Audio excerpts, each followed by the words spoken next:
Start करना है? Okay.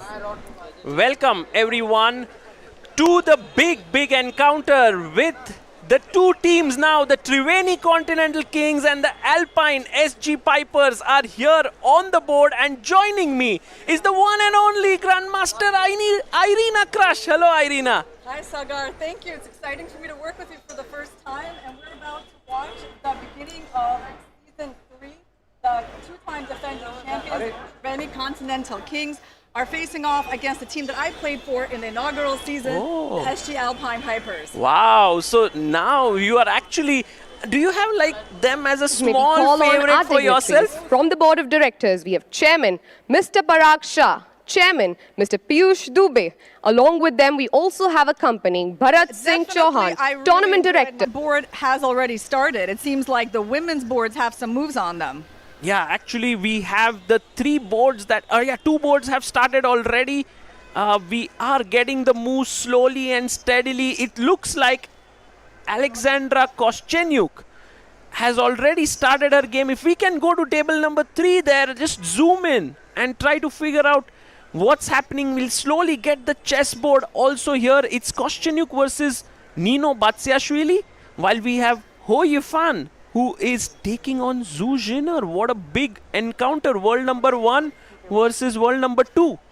Oh, wow. Yeah. In fact, Zhu Jinner has moved up in the rankings so rapidly this year to actually surpass the reigning women's world champion, Zhu Wenjun. And right now, she's only behind Ho Yifan in the rankings, who is not as active these days. And I think this is going to be a very competitive matchup. Absolutely. Let's zoom in on board number 3 there. And if we can see, oh, look at that, Pragnananda and Vidit Gujarati are actually getting ready for their encounter here. It's not, we were thinking it's going to be Vidit versus Anish, but actually it's Vidit versus Pragg. Yes, I'm very surprised with a lot of these matchups because they were very different from what it seemed like on the paper. So I was expecting Pragg to be playing Wei Yi and for Anish to be playing his friend Vidit. And but that's not happening. Yeah, we see something totally different here. Okay, so yeah, Koschenyuk and Batsiashvili are making some moves. Yeah, let's go to board number 4 if we can, and let's try to zoom in there between Ho Yifan and Zhu Jinner. I think we'll slowly get the games rolling in.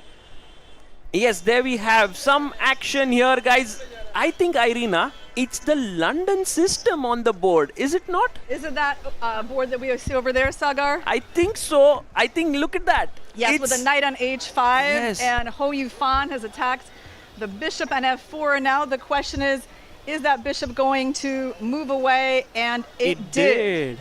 It did move away. And guys, just think about it.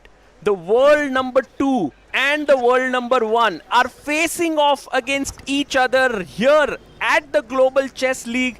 That's just amazing. And it's happening here in Mumbai. And I'm super excited. And we have all the games here that have already begun, Irina. That's very cool to see. Okay, and it looks like Ho Yifan has a very solid position with the black pieces after that exchange of bishops. And we also have 2 more games that are going to start very soon, guys. Every game starts in couple of minutes. And so this one is the Zhu Jinner versus Ho Yifan game. Let's go to the next one. If we can go to the game of Koschenyuk versus Nino Batsiashvili. That's the number 5 board. Yes, number 5. Oh, look at that one. We are having some kind of an e4, e5, an Italian here. That makes sense because that fits both of their repertoires. Koschenyuk is definitely more of an e4 player, and Batsiashvili likes to respond with 1e5. I can't believe that I'm actually commentating with Irina right now because she's played with all of them. In fact, you would have beaten most of them, right, Irina? Well, yeah, I think I probably have some wins against most of these players, yeah, including Ho Yifan. Yeah. Wow, that's amazing. And so we'll get a lot of insights into these encounters. Like you said, these are the openings that they're playing. Yeah, you know, Alexandra, actually, I remember her probably from like 1995. Was one of maybe the first tournaments that we played together because we're almost the same in age and we grew up playing these World Youth Championships. That's so amazing. Yes, so Yeah, our history goes back a long way. We have games against each other from the time that we were kids. I'm honored here that Irina, you are here to give us these insights, and we have some moves that we can see on our board. Let's go to the next board. Maybe we can go to board number 3 between, this is between Vidit Gujarati and Pragnananda, I believe. And that would be so cool to see what's happening there. So, okay, so Vidit is playing white, and there seems to be a queen on d5, which... No, this one is looking really, really interesting with Pragg and Vidit both having played for the Indian national team. And yeah, we're trying to get this. That's the position? No, that's not the one, I believe. Maybe we can just go full screen on Vidit. I believe this is Wei Yi playing white. Oh, this is Wei Yi game. Yes. Oh, and nice. he went for some kind of a sideline with white where his queen came out early and then retreated into the center. So I think that's going to be a good one to watch. But what is going on here with Vidit and Pragg? All I see basically is there's a black queen on d5. So which one could that? Or maybe it's a bishop on d5. Oh yes, it's a bishop. It's a bishop. Okay, it's a bishop. That makes sense. So we can discuss that position. It's pretty interesting. It's the middle one at the top. That's Vidit versus Pragg. It looks early days, but I like Vidit's position with the bishop pair there. Although black also has the bishop pair. Okay, it's interesting there. And should we go to the next one, Irina? Should we go to Wei Yi? That's board number 2 between Wei Yi. He is today playing against Anish Giri. They will also play in the candidates later, few months later. Very cool. Okay, looks like Anish got his bishop on b4. And Wei Yi is looking over at the other boards. So it must be Anish's move. Okay, yeah, this is here. It's a position. So it looks like black is probably considering the move d5 here. You know, using the rook's opposition with the queen on the open file. Yeah, I think that one looks like maybe he played e4, e5, d4, yes. e d4, queen d4. Yeah, this very rare line. And he played his queen to c4 after it was attacked, and that's how it came back to e2. So definitely in rapid chess, the players often go for sidelines. And in fact, I couldn't even really guess what Wei Yi was going to play. Because I saw in his games that he's actually more of like a d4 player. d4, knight of 3, c4. So I'm, a little bit surprised that he went for e4 in this game. And of course, Anish is known to be theoretically very well prepared. So right now, yeah, Wei Yi is thinking, okay, bishop e6 is on the board. And Wei Yi needs to figure out a way to get his kingside pieces out and actually launch the attack on the kingside with like g4, h4, which I think is the plan in that position. Absolutely. And have we already got the kickoff on the top icon board between Fabiano Caruana and Alireza Firouzja? If we can go to the number 1 board here. Wow, look at the setup there in the Royal Opera House. It looks beautifully decked up.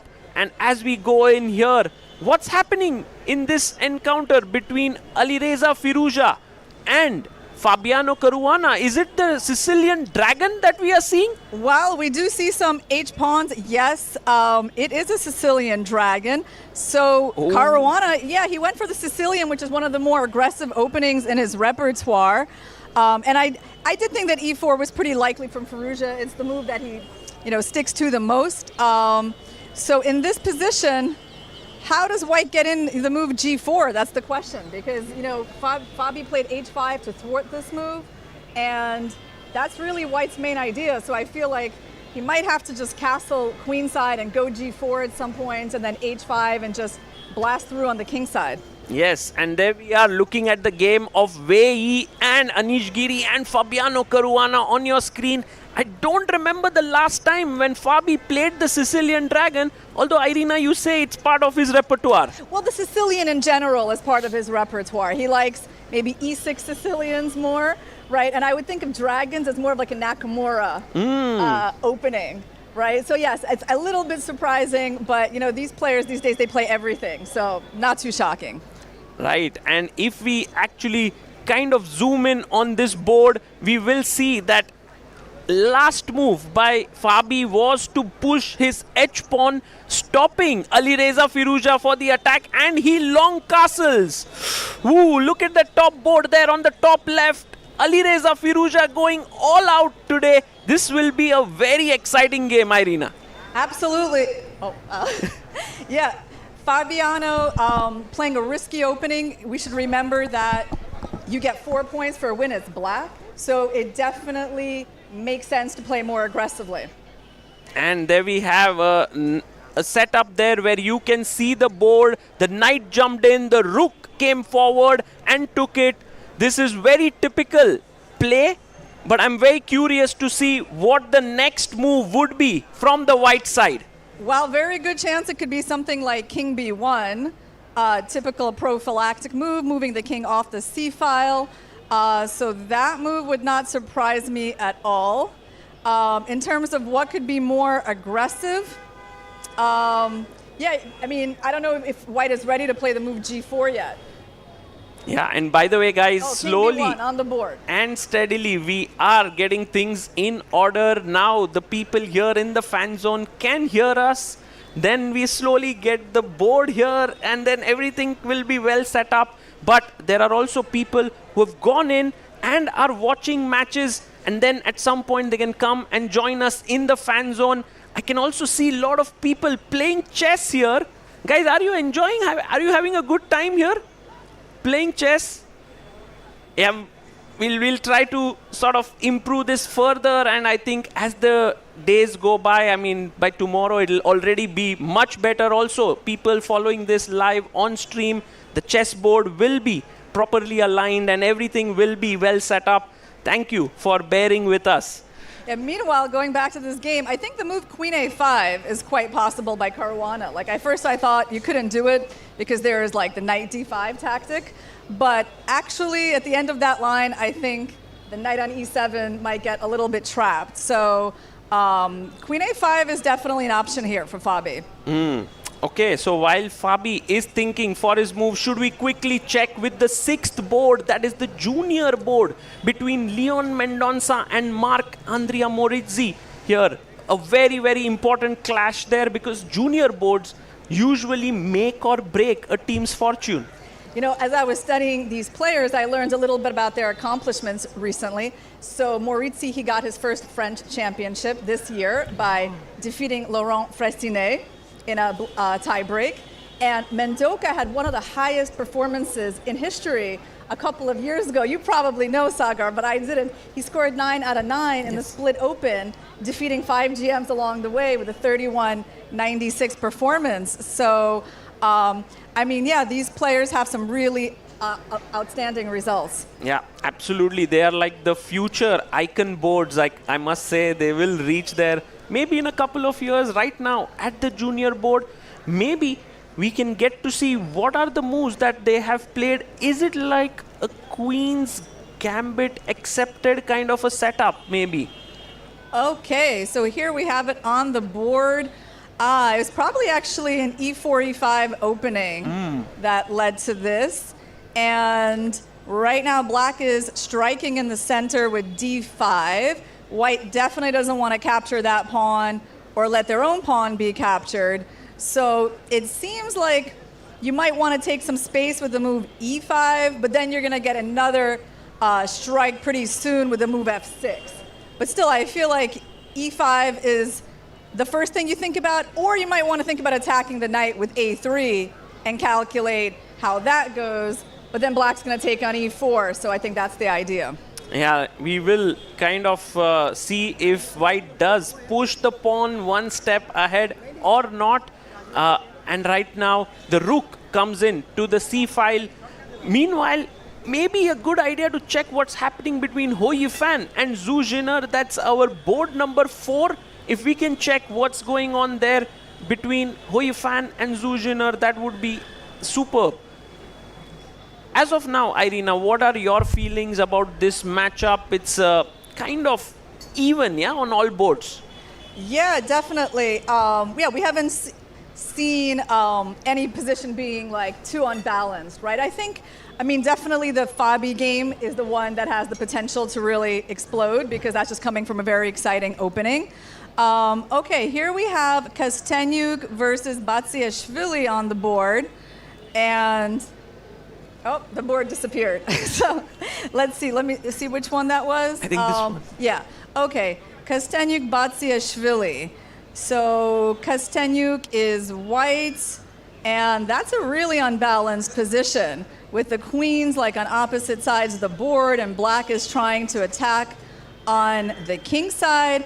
I feel like black is doing fine. I feel like Batsiashvili's position is fine. Maybe we can have like the players. Yeah, this is good enough for us to see. I think Nino Batsiashvili loves to attack, right, Irina? She's a very good attacker, and she's got her queen and knight zoning in on the opponent's king side. Pawn takes pawn.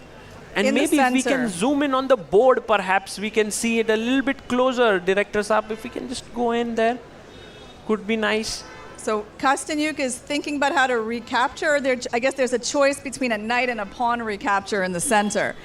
And one thing to pay attention to is that Kostyanyuk's queen is on her own on the queen side, while black is trying to generate a king side attack. So yeah, she has to be a little bit careful.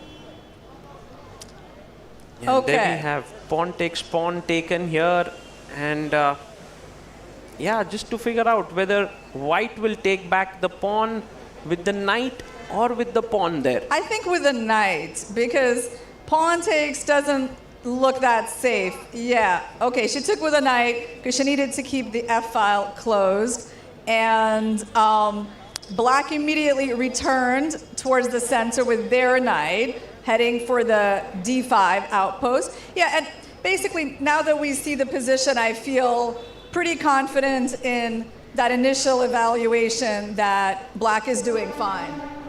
Yeah, and so this could be roundabout even, Irina. What do you feel?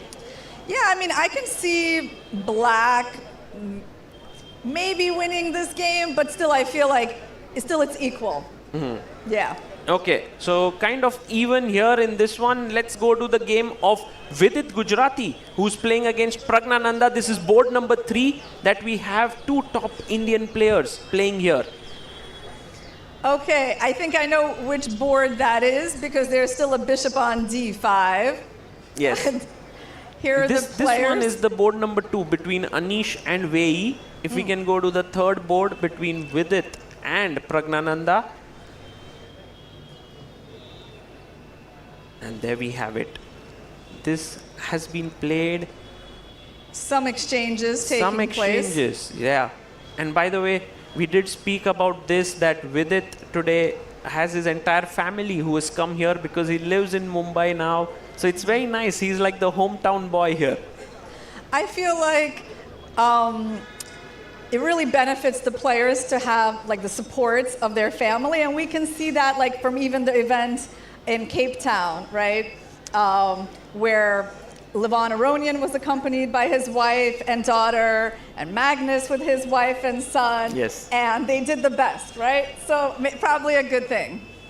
Yeah, and here we can see some moves have happened. And what is your instinct here with the white pieces? Does he have a small edge in this position? That's definitely what it looks like to me. He's got the bishop pair. He's got play against the isolated d-pawn. So I feel like, especially for a rapid game where you can't go, too deep into the nuances, like maybe black can be equal, but I would take white. Give him a small advantage. The knight can go to f3 and d4. And that's what he's pondering right now on his move. Yeah, we have now the moves coming in. The knight is on d2, and right now maybe Pragnananda can move his bishop one step ahead to a3, and oh, he does it. Wow, he trades off his bishops there. Yeah, because this bishop on b2 was a really good piece for white. Yeah, so this move makes sense. And actually, now that I think about it, if black is later going to have a chance to play knight c5, knight f to e4, and especially with the play against white's queenside pawns, then actually looks pretty decent for Pragg. So Pragg is doing Yes. pretty okay. Yeah. Okay. So looking pretty fine for the team of Alpine SG Pipers on this board. Let's go to the next one there. On board number 3, we have Wei and Anish. And maybe we quickly check that and then go to our icon board where we have Caruana taking on Alireza Firouzja. Well, we have a very sharp situation between Wei Yi and Anish with opposite sides castling, and now both sides are primed for their attacks. Whose attack is more dangerous? Black is ready to go B4, but right now it's White's turn, and I guess G5 should come. And what a great choice this has been of opening for Wei. He's played something totally different and he's put Anish Giri on the spot because Anish is known for his opening preparation. He's so good at it. And suddenly Wei is like, okay, let's play something fresh. And now Anish looks like he has his counterplay, but the engine, Irina, is saying like White is totally better. Yeah, maybe it's because this move B4 is a little hard to get in because once it happens, you can move the knight and there's a pin on that diagonal. But of course, I think visually it's not clear what's going on, and I doubt the players really have a clear idea either. I think for a rapid game, this is good, Black's yeah? position is still totally fighting. Right, we have the board position here, and you can see that actually now a pawn push forward by White to G4, G5 would be the best move with the knight jumping into D5. But as you rightly pointed out, maybe the players do not really feel this kind of a huge edge for White. Should we go to the board number 1 between Fabiano Caruana and Alireza Firouzja? This one, guys, was a Sicilian dragon. And guess what, Irina? It seems like Fabi is getting a better position with the black pieces. Yeah, his H5 move in the opening turned out very effective because White still hasn't begun his kingside attack. And meanwhile, he's doubling up on the C file. He's about to bring the other rook in, maybe make an exchange sacrifice on C3. Yeah, the problem for White is that without G4, like, what's really their play? Okay, he just played bishop C6 because knight D5 was an idea. It's a little bit of a strange looking move, bishop C6, isn't it? Because it blocks the queen and the rook's cooperation. Right, but maybe the knight was jumping into D5 as you said, and maybe Fabi wanted to stop it, but it could have been put on the other side, yeah? I don't know if he was afraid of the knight taking the bishop, but yeah, I mean, at this point, we can't really analyze too deeply, guys. We are not able to make moves on the board right now. So just, you can see the digital board here. It is slightly better for black right now. Let's quickly check the game between Hou Yifan and Zhu Jiner now, because here, that's the board number 4 that we have. Yeah, and that's an opening where Zhu Jiner started with D4. She actually went away from her usual 1E4. With the idea to surprise. And wow, they have a really interesting position on the board that resembles a King's Indian structure. So Hou Yifan has a knight stuck on A6, but it is holding up the white play on the queen side. So I can't say that that knight is so badly positioned. And meanwhile, black is still thinking about using their space advantage on the king side with a G5, G4 plan.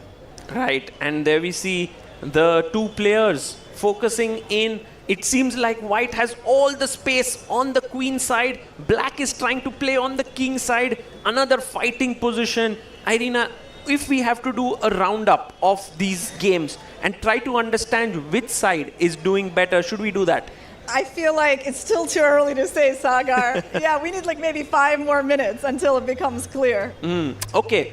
But just one thing is for sure, that none of the games look super clear. Maybe Wei has like an objective edge against Anish, but even as Irina pointed out, it is practically quite complex. Yeah, and right now, Zhu Jiner has under 9 minutes. I think Hou Yifan has a little bit less. So basically, we're like in the second stage of the game. They started with 20 minutes. Now everyone should be around under 10. And soon we're going to get to the exciting blitz part of this match. Yes. And then, guys, remember last year there was no increment. And then we had games which were wild. But at this point, after 40 moves, there is a 2-second increment that has been put up, which is very cool. So, and look at that setup, Irina. It reminds me of how it felt to play in that room. I mean, it's very dramatic. Like every board has their own table. You know, you definitely feel the pressure of being part of a team. And tell me, like, how does it feel for you? I mean, you could very well be playing right now if, let's say, you are an ambassador here. If one of the players is not going to play, then you might play, but you are commentating right now. Are you missing that feel of going and playing there? You were part of the Alpine team last year. Well, hopefully there'll be another opportunity. You know, I definitely love to play. You know what's funny, Sagar? I missed the email from the Global Chess League earlier this year that was asking about like my availability to play. No way. I don't know if I would have, you know, been chosen anyway, but I know that I just didn't see that email until a couple of days ago. So I feel lucky to be here as it is, you know, because at least I didn't miss the email asking about my commentary availability. Oh, that's so... It all worked out. I mean, it worked out you are here, but guys, one thing is, do check your emails. Yeah, that's important. Okay, and Zhu Jiner is breaking through with c5. That was the big question. Because that move had to happen for white. And now black is going to... Well, it doesn't actually matter which way they capture, because white's going to throw in bishop takes a6. And get rid of that knight. And by the way, pawn takes pawn. You just take the bishop. You take on a6. If we can get the board on the screen, and there you can see a lot of people. If we can look at the crowd there, inside the hall, we have many people who have come in to watch the live action. You can come here to Mumbai and see the action unfold. And meanwhile, pawn takes pawn taken by Hu Yifan. Yeah, I think you got to take that pawn, because leaving it there, you know, white just going to make a capture, open the c file, play knight b5, and then I think you will actually start regretting that knight on a6.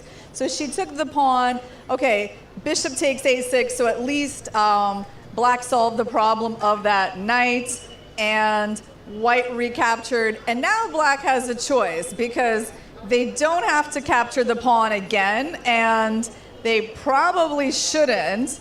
White's not really making any threats, but the question is, what should black do? Okay, so she did take the pawn. Oh, she did take, and right now black is a pawn up, but the pawn structure is a bit mangled here. I don't know if this is a very good decision or not, Irina, but it's a very interesting one. Yeah, well, the question is, what's her plan after knight a4? Because white's definitely interested in getting that pawn back. She might play c4 and try to hold on to it for a bit longer. Okay, white played knight b5. It's a different way of attacking the pawn. Interesting choice. And she brings her knight in. This is going to be very cool. By the way, we can see all the boards here, and this one is one of the most critical one. Let's go to the next one. Let's go to the board between Kostyanyuk and Nino Batsiashvili. It's endgame time already, and black, Nino, seems to be having a big edge here. What's happening here, Irina? If you can just break it down, is the knight very strong? Yeah, the knight made its way to the d5 outpost, Sagar, and it's supported by the king, and the rook somehow invaded to b2. So this game has worked out well for Nino. She has improved since the last time that we've seen her position, because Kostyanyuk has just an unpleasant defense here with like the worst minor piece. Like black's not immediately threatening to win, but white can barely move anything in their position. Yeah, absolutely. And by the way, guys, you can see the board there. It does look like black's pieces are so well coordinated. Meanwhile, Alexandra Kostyanyuk in trouble. That means the Triveni Continental Kings would be in some trouble, because this is the board, Irina, where I feel that the team would be thinking they have the edge. Yeah.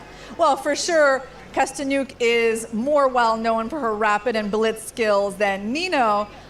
Nino scored 5 out of 10 in her inaugural season in the Global Chess League. Very solid, but again, like not, dominant score, right? But in this game, yeah, she also has a huge time edge. 8 minutes against 2. I mean, that's a really big factor. That's big. And meanwhile, guys, one board where the Triveni Continental Kings could pull it back is the one where Wei is taking on Anish Giri. Because Wei, Irina, we did speak about it being very sharp, but it seems like it's settling down towards white having a positional edge with the d6 pawn being weak. I still feel like this position is hard to understand, like why white has such a big edge. Because, you look at it, you see that black has the b file. He's got the move queen b6. Like, how bad can it be, right? But I guess the weaknesses of the black pawns are like the relevant factor here, that d6 is a really permanent weakness. And at some point, once white plants the queen on c3 defending everything, perhaps even the move f4 will happen, and we can remove the powerful knight from e5. Right, and by the way, guys, if we can have the chessboard here to just show you all what is going on in this game, because the tension is rising here, things are getting more and more intense. One board where the PBG, one board where we have the Alpine Pipers better, and on the other board, Alpine SG Pipers better, and on the other one, we have the Triveni Continental Kings. So the match is very even right now. But the only problem is that a black win would be more valuable than a white win. So winning for Wei would be nice, but it wouldn't compensate for Kastanjuk losing that game. That's an amazing point there. By the way, Irina, on board number 1, Fabi has just made a huge mistake. It seems like Alireza Firouzja could take over this encounter. If we can go to board number 1, guys, there is a lot of intensity here. He takes the pawn. Whoa. Wow. What's happening the here? The action is heating up. Yeah, so that was Fabi's plan, clearly, and there's a piece sacrifice. Wow. Can we get the digital board here, guys? This is really very, very important moment. Yes, look at that double exclamation move. He sacrifices the knight on c3 to take the pawn on g6. Yeah, and let's try to figure out what that's about, because after they take on c3, we take an f7, king f7. What is actually the next move? Wow. Is it queen g2? Do we just quietly swing the queen over and threaten to attack on the g file? That would be kind of crazy. That's such good analysis there, Irina. That seems like the plan. So if you take here the knight, and maybe now it's dawning onto Fabi that if he takes the knight with the pawn, pawn takes pawn from white with a check, king takes, and then the queen just slides over to the g2 square. I can totally see why he missed that. Totally. It's not that obvious at all. But I have to say, like, playing this way against Alireza is not a great idea. You don't want to give him this level of attack. He's just a very ferocious attacker. Yeah. And by the way, a huge moment in this matchup, because Alireza Firouzja, the icon board for Triveni Continental Kings, the 2-time defending champion of this Global Chess League, and I think Firouzja leading from the front there, playing some excellent chess. And also, do you notice that he just looked away from his board? I mean, as Fabi is pondering what has just happened, Firouzja started looking somewhere else. And that's usually a sign of extreme comfort with your position. That's well spotted there. And meanwhile, let's quickly check on the Prodigy board, board number 6, Marc-Andrea Morizzi and Leon Mendonça. What a complex position. But it seems like Leon is doing slightly better there with his knight really strongly placed in the central square. Yeah, so this is the second game in this match with a knight being in an outpost on d5. I guess the one thing that white has to compensate here is his rooks on the open file. And that's why black is not like clearly dominating, because his rooks are not quite as good. Also, the a4 pawn is a little bit weak, so he's going to have trouble moving those rooks. I think black is very solid, but I don't think that, white is doing badly in this position. Right. And so we will see how this transpires, this one. And guys, Wei now has a winning advantage against Anish Giri. Let's quickly go to that board. Wei versus Anish Giri, board number 2 that we have. And Irina, do you think that the position has settled down here or still very complex? I mean, it still looks wild, but the problem is that white is taking material now, right? So he's already won the D pawn, kicked that knight out of the center. And okay, what's his plan? He just gave away one of his extra pawns. Maybe we can have this board number 2. Board number 2, guys. Wei and Anish Giri on our screen. If we can show that to our viewers here and have the board. So they're both under 5 minutes. And all right, white just captured the pawn on c6. Black has to take with either the queen or the bishop. They both seem like possible recaptures. And again, it's not that obvious to me yet, like why Black's position is, you know, just losing, yeah? So that is great insight, because Irina, if you feel that Black still has this counterplay, things can go wrong because both the players are down to their last few minutes. Yeah, well, he probably has to take with the queen because the problem is bishop takes c6, knight f5, and then I will understand why Black is losing, because you got to pay attention to the squares around your king. If you leave f5 unprotected, that's going to be a big problem. So right now, queen c6 seems to be like the only move, and then let's see what white has there. Right. Okay, so this one on board number 2 going in the favor of Triveni Continental Kings. On board number 1, Wei, Alireza Firouzja also doing well. That's good news for Triveni. And Zhu Jinner starting to get an advantage. Let's go to board number 4. Zhu Jinner versus Ho Yifan. I don't know if it's better, not better, but this can go in any direction this game as well. Yeah, so the pawns are even. I made sure to count that, Sagar, because it wasn't that obvious with this unusual pawn structure what's going on. Oh, by the way, there's some result that has come.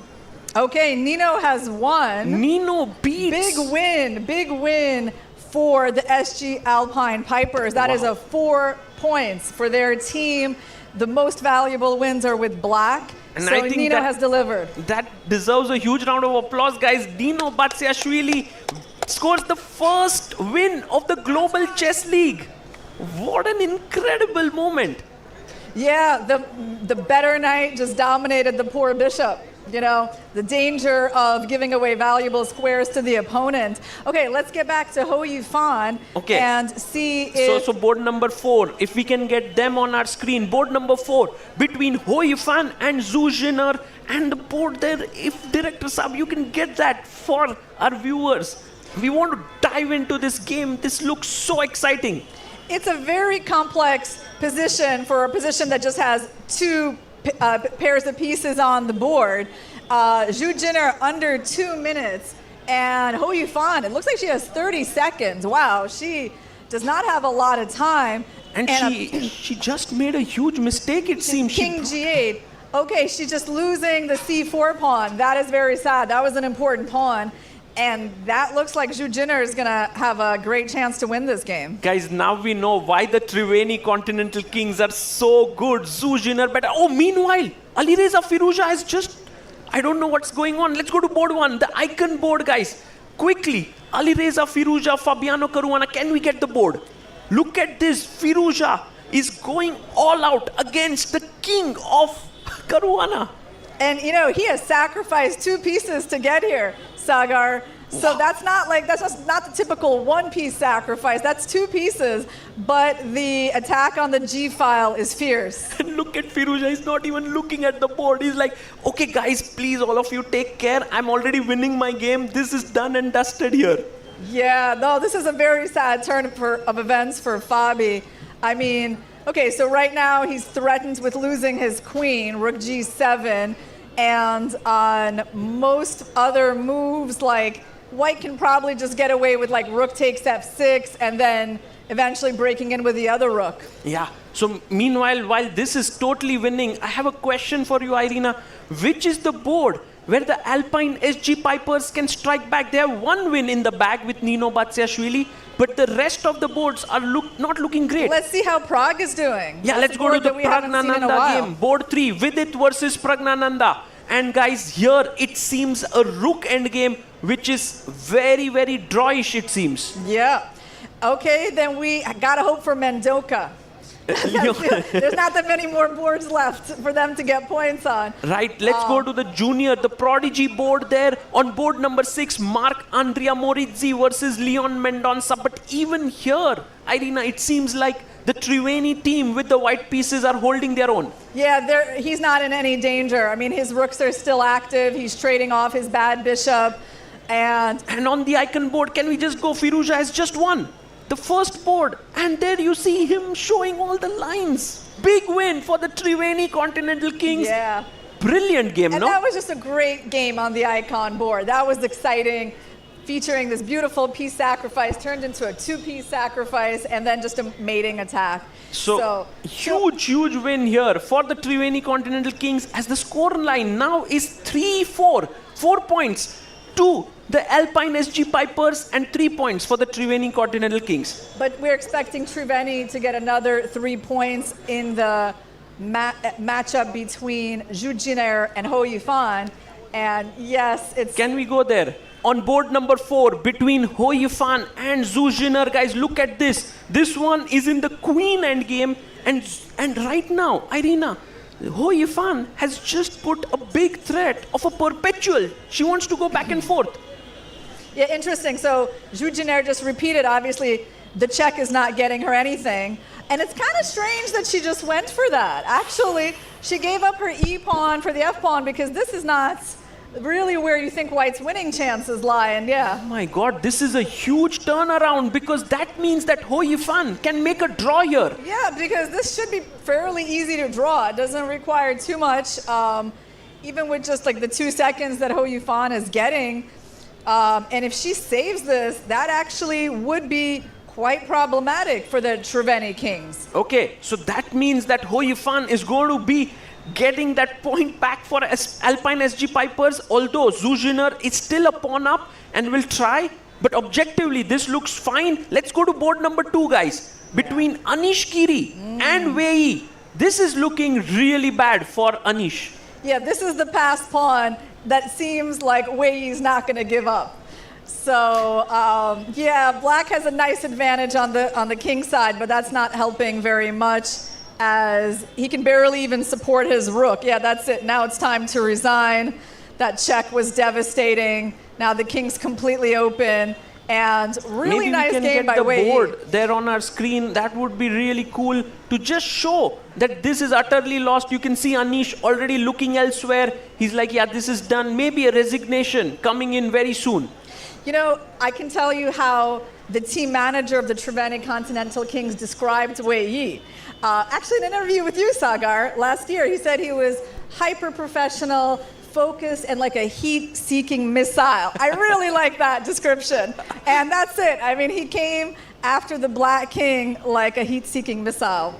Absolutely right. And by the way, guys, huge news. The game between, and there you have resignation by Anish. Wei scores the second win for Triveni Continental Kings as they move to 6 points. Although, Irina, there has been a draw between Zhu Jiner and Ho Yifan. So that's 1-1. That's a great news for the Alpine SG Pipers. I think they've almost sealed the match, right? Because we saw that Pragg was not in any danger in that double rook endgame. So as long as Mendonça, as long as Morizzi doesn't lose, we can take a look at that game, then they're going to have the match. Right. Let's go to the Prodigy board. That's the most important board right now because the score line is 7-5 in the favor of Triveni Continental Kings with 2 games going on. Although Vidit and Pragg game looks like it'll end in a draw, so that will be 8-5. If Leon manages to win this game with black, then the Alpine SG Pipers win. But if a draw or a white win, then it's Triveni taking this match home. And the problem is that Mendonça is down a pawn. So he did lose that A4 pawn that had been vulnerable all game long. So at this point, yeah, I think Morizzi just needs to look at the standings and realize like he doesn't even need to win. He did that. You know, he did that. He looked up He looked up over there at the results and he was like, okay, there he is. There he is looking upwards. Just make a draw. Moritzi there and your team is going to be safe. There he is repeating. But Leon may just look at the scorecard of his team and still... Yeah. I think they're just repeating the position. I mean, it doesn't look like Mendoka is doing anything different by moving his queen from G6 to F7. And there you have the repetition, guys. This is done because Vidit and Pragg have just drawn their game. And there you see a draw incoming. And Triveni Continental Kings have won the first match. Yes, and that means they get 3 points for this match win. Yeah, that's amazing. And look at the crowd there. They are so pumped up here. Fantastic chess shown by Triveni Continental Kings, led by Alireza Firouzja on board 1. This is a great start for the two-time defending champions, and I feel like this is going to give them a lot of confidence, especially led by these wins on their top 2 boards with the returning players from last year. And they only had one misstep in the game, Alexandra Kosteniuk versus Nino Batsiashvili. But yeah, even in that game, we thought like Kosteniuk would have the edge, but the players really are very close, and so it's never a surprise when the slightly lower rated player wins. True. And by the way, look at this. We have all the people in the crowd there. They have the headphones inside so they can actually tune into the commentary while watching it live. And on the left of your screen is the Triveni Continental Kings in their pink attire, while in the blue we have the Alpine SG Pipers who have lost their first encounter. It could have been even a bigger win for Triveni Continental Kings, right, Irina, if Zhu Jinner would have converted that winning position against Hou Yifan. Yeah, I mean, they had advantages still in the game. Moritzi versus Mendoka, Zhu Jinner against Hou Yifan. But I think at some point the players looked around and were like, winning is not like absolutely essential, given the wins by Firouzja and Wei Yi. Makes a lot of sense. And Triveni Continental Kings still win comfortably.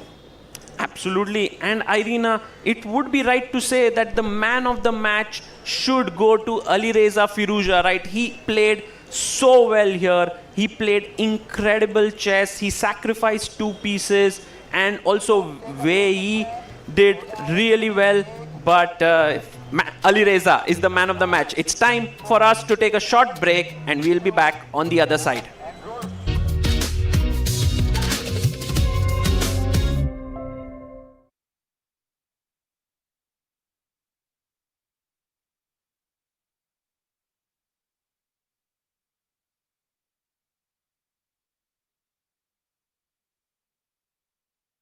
में R1, R2, R3 है.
a new season, day number 1, and start with a thumping victory. That's been the story so far for the Triveni Continental Kings. They are doing best what they know of. Well, to give away the Man of the Match award, welcome to the presentation ceremony. To give away the award, may I please call Mr. Praveen Kumar, DGM, Bank of Baroda.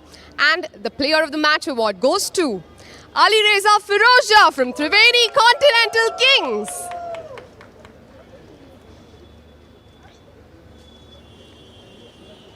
Thank you so much.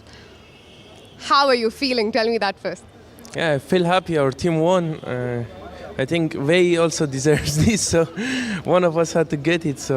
But we both had a crucial role. So you're going to share this after you go back to your team? We'll share it, yeah. All right, so this is your season 2 with the Kings. Do you remember how your first game from last season was? I don't remember the first game, but I remember we had very good run and we won it, so we have to defend.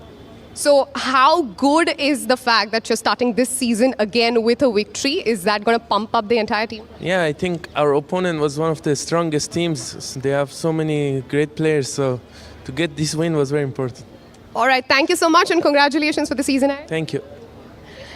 That is some commencing victory from the Triveni Continental Kings. Back to you, Tanya. Thanks, Arohi. What a tremendous start it has been for the defending champions, Triveni Continental Kings, and leading from front. It was fire on the board with Ali Reza Firouzja, and we will be breaking all the action down with Grandmaster Irina Krush and Grandmaster Harshit Raja. I just want to say, after being down in that first game, it was Nino Batsarashvili who got the win for Alpine SG Pipers. Ali Reza sacrificing piece after piece for an unstoppable attack, absolutely deserving MVP for the team. Yeah, I feel so much adrenaline after having watched this match. It's almost like I played it myself. Just so much action on all these boards, and definitely Ali Reza brought the fire. That was just an amazing start to the 3rd season of the Global Chess League. Yeah, and also then we saw Wei, who took down Anish Giri. What a match that was, because in the opening, Wei chose a very interesting opening, taking on d4 with the queen. Usually, it's considered to be a risky opening, but Wei knew he needs to do something unorthodox to take someone like Anish Giri out of his prep. And I think he succeeded. He definitely made Anish think on his own. He created a position with opposite sides castling, and then it turned out that his attack was stronger. Black had too many weaknesses, and so yeah, it was not like the easiest game for Anish. I think Wei's opening strategy paid off. And Firouzja, he said that, we are here to defend the title, and yes, Tanya. And what a start it is to get that campaign going. It was the first 2 boards who set the tone. Let's bring up our highlights from game 1 as the action did progress. It was head in hands for Fabiano Caruana very early on in this game, and Ali Reza Firouzja bouncing on those opportunities, pouncing on them every chance that he got. And there we see complete focus, and it was right around here, Irina, from the middle game, once we saw the knight being given up for the attack, Fabiano Caruana could not defend his king. Yeah, there was a critical moment where Fabiano allowed his kingside to be opened, kind of relying on that attack on the knight, and he obviously missed the power of that sacrifice. So I think that's the key moment, because actually Fabiano had a very good opening in this game, and Sagar and I thought that this was one of those boards where Black had very promising position, and then it suddenly imploded against him. And I want to ask you, Harshit, what do you think it is about the Triveni Continental Kings? They're again looking, what a start that they had. 2 times champion. They won season 1 with Levon heading it. They won season 2 with Ali Reza Firouzja as the icon. He returns, and what a fire performance it was by them in the very first game. The team to beat, clearly. Fiery and icy. I think that's the combination that they have going for them, because it's so balanced. They have Firouzja, who's such a dynamic player, and then Zhu Jiner, who's one of the strongest female players, 2.579 rated. In this game, Howie Fan escaped with a draw, but she was putting a lot of pressure, Zhu Jiner, on her. And I think this balance is what makes this team so strong. The fire and ice. Yeah, you got the fire in Firouzja, and I think Wei he's seen as the silent assassin. Exactly. Right? I think the stars are all aligning in Bombay. We say fire and ice, Game of Thrones. It's Triveni Continental Kings who were the kings on the board in game 1. But this one, the all-Indian clash between Vidit Gujarati and Pragg Nanda, it ended peacefully, Arena. but the game was anything but peaceful. You know, we didn't even get much of a chance to see this one, at least where the action was, because we kind of saw the end when it got into the double rook endgame. And we saw the beginning, which seemed like a pretty quite isolated pawn position. So the middle, where it was interesting, Sagar actually missed that part. And I think Vidit looked very confident, even though he was a pawn down. He defended quite well. Here, the players look at each other in the eye and handshake. The game ended in a draw. What a fantastic fight that was. For Vidit, he definitely wants to put up a show here. It hasn't been the greatest year for him. Meanwhile, for Pragg, just recently confirmed his participation through the FIDE circuit in the candidates in Cyprus in March. That's the only Indian who is qualified to the candidates in the open section. We also have 3 players who are going to participate in the women's section there. So very exciting news for Pragg fans. Yeah, it sounds surprising to hear only one Indian player in the candidates, given how many Indian players are in the top 10 in the world. Yeah. But okay, you have someone who's beyond the candidates. You have Gukesh, already the world champion. So yeah. Well, if match 1 was anything to go by, it's going to be an awesome day of chess ahead. And we're just getting started here in Mumbai at the Royal Opera House for Season 3 of the Tech Mahindra Global Chess League. It's time for match 2, so let's head over to Arohi with the players. The Masters face off against the Grandmasters. In match number 2, we have the Upgrad Mumbai Masters against the Ganges Grandmasters. The coaches of the two teams present here with us, Mr. Hari Krishna for Upgrad Mumbai Masters, and we have Mr. Vishnu Prasanna for Ganges Grandmasters. Also joining us for the coin toss, we have Bharat Singh Chauhan, the tournament director, Mr. Ashok, the chief arbiter, and also Mr. Sachin Tamhani, Navitas Solar. Let us head with the coin toss. Hari Krishna from Upgrad Mumbai Masters will be taking the call.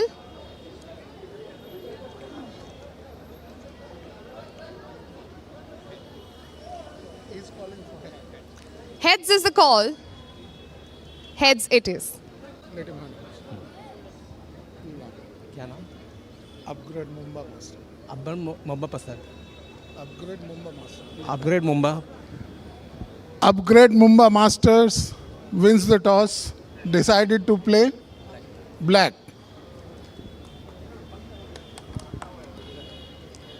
The news from the coin toss is that Upgrad Mumbai Masters have won the toss and they have picked black.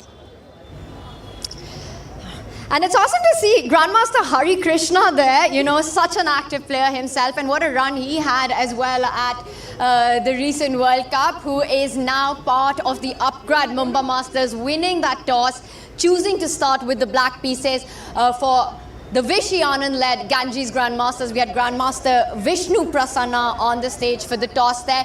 What do you make of this decision to start with the black pieces? 4 points for a win. First of all, I want to say how unusual it is to be choosing the colors right before the match, because it actually means like the players don't really know what color they're going to get, right?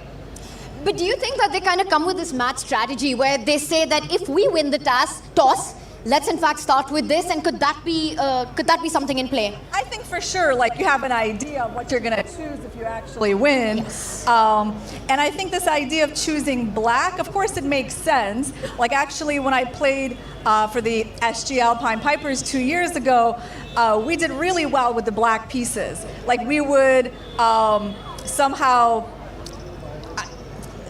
get all of our points with the black pieces, and then we actually struggled as white more, right? So it's nice to get that advantage of getting the more points with black. So I understand their choice, and I also understand the other choice of taking all 5 whites. And Hari Krishna, he's super strategic like that, right? Leading the team, I think starting with the black pieces, again, 4 points for a win on any of the boards that you do it. Would that have been your choice as well, Harshit? I mean, to be honest, it's MVL, Mehmedyarov and Harika. These are the 3 players who are going to play with the black pieces. And the incentive, as you said, that we get 4 points, I think it's MVL, and Mehmedyarov and Harika who think that they can bring 4 points to their team, and that's why they chose the black pieces. And if they feel comfortable, if the players feel comfortable, why not? It's going to be awesome to watch. This is 2021 World Blitz champion Maxime Vacher-Lagrave leads Upgrad Mumbai Masters. It's against Vishy Anand's Ganges Grandmasters. We'll be back on more of that match that's just coming up. We'll see you in just a few.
And Triveni Continental Kings start the third season of the Global Chess League with an absolutely banging win against the Alpine SG Pipers. And it all came down to their icon board, Alireza Firouzja really stepping it up, spearheading with the first win for the Continental Kings. His match against the 5 times US champion, 4 times in a row, Fabiano Caruana. That's got to be a huge confidence boost for Alireza for the remainder of the tournament to take him down in that manner.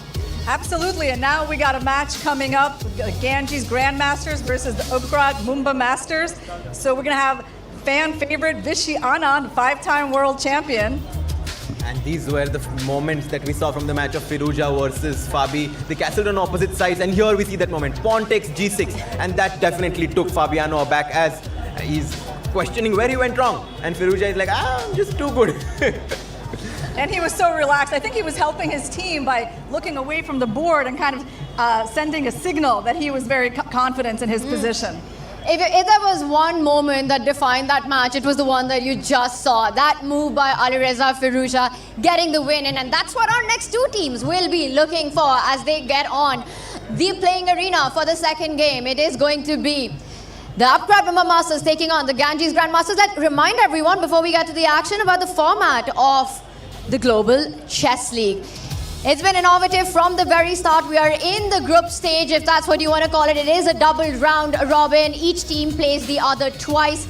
The aim is to finish in top 2 to fight for the battle for championship in the finals. There will also be a playoff for 3rd place. It's all decided by match points and the scoring system. Super exciting at the Global Chess League.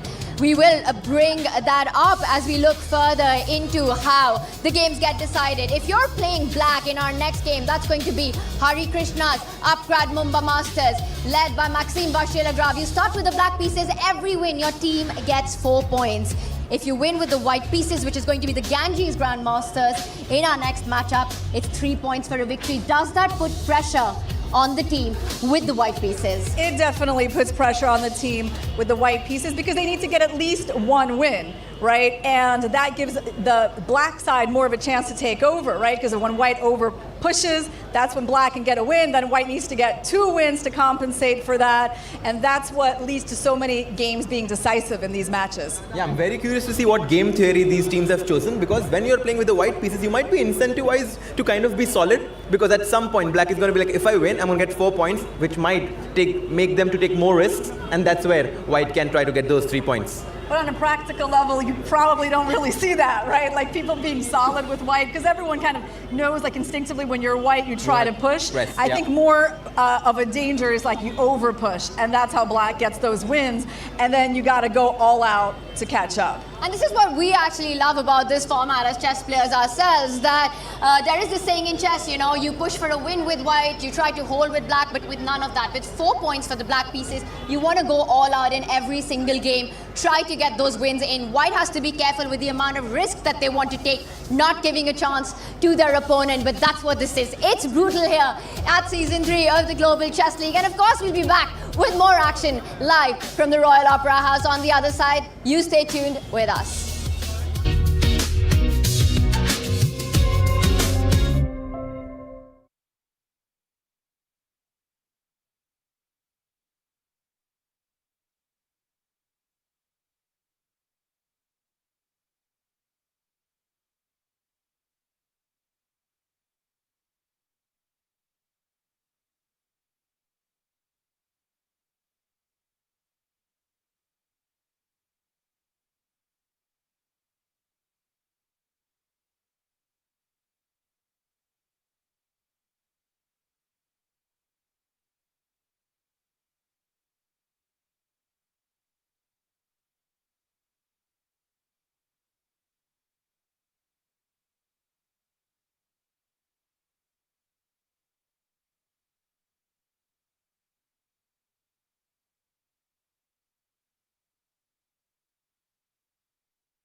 And we sure hope you're ready for this one. What a treat it's going to be as the 5-time world champion, the legend, Vishwanathan Anand will be in action with the Ganges Grandmasters up against Maxime Vachier-Lagrave, the 2021 World Blitz champion. The Frenchman with 3 names, he will be leading the upgrad Mumbai Masters in our next matchup that's coming up.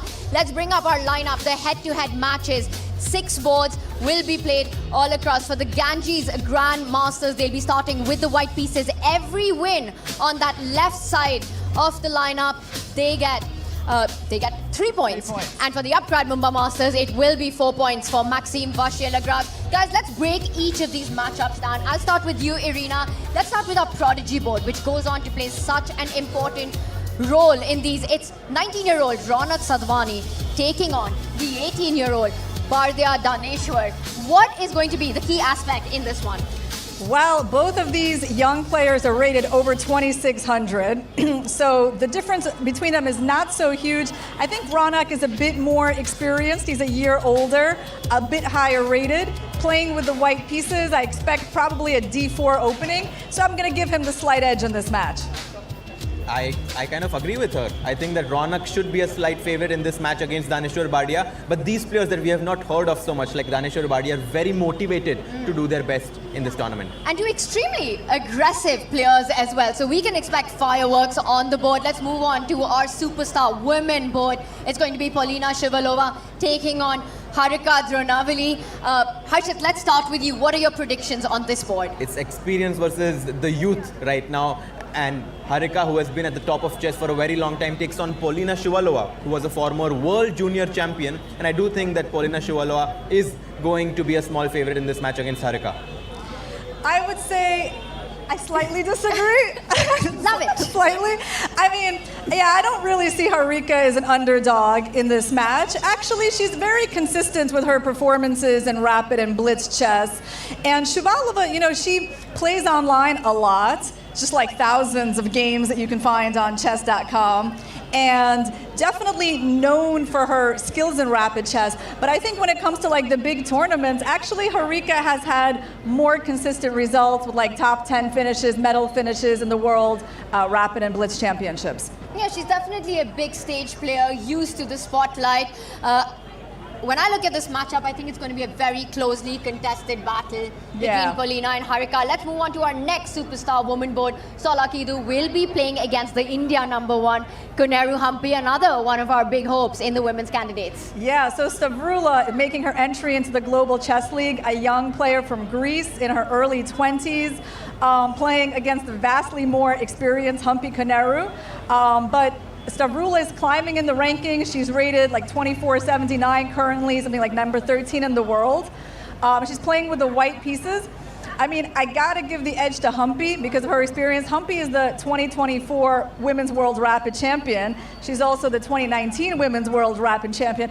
And this is despite the fact that I don't necessarily consider Hampi like, you know, that rapid chess is her strongest area. And yet she's a 2-time world champion in rapid chess. So that just shows, you know, how much range she has.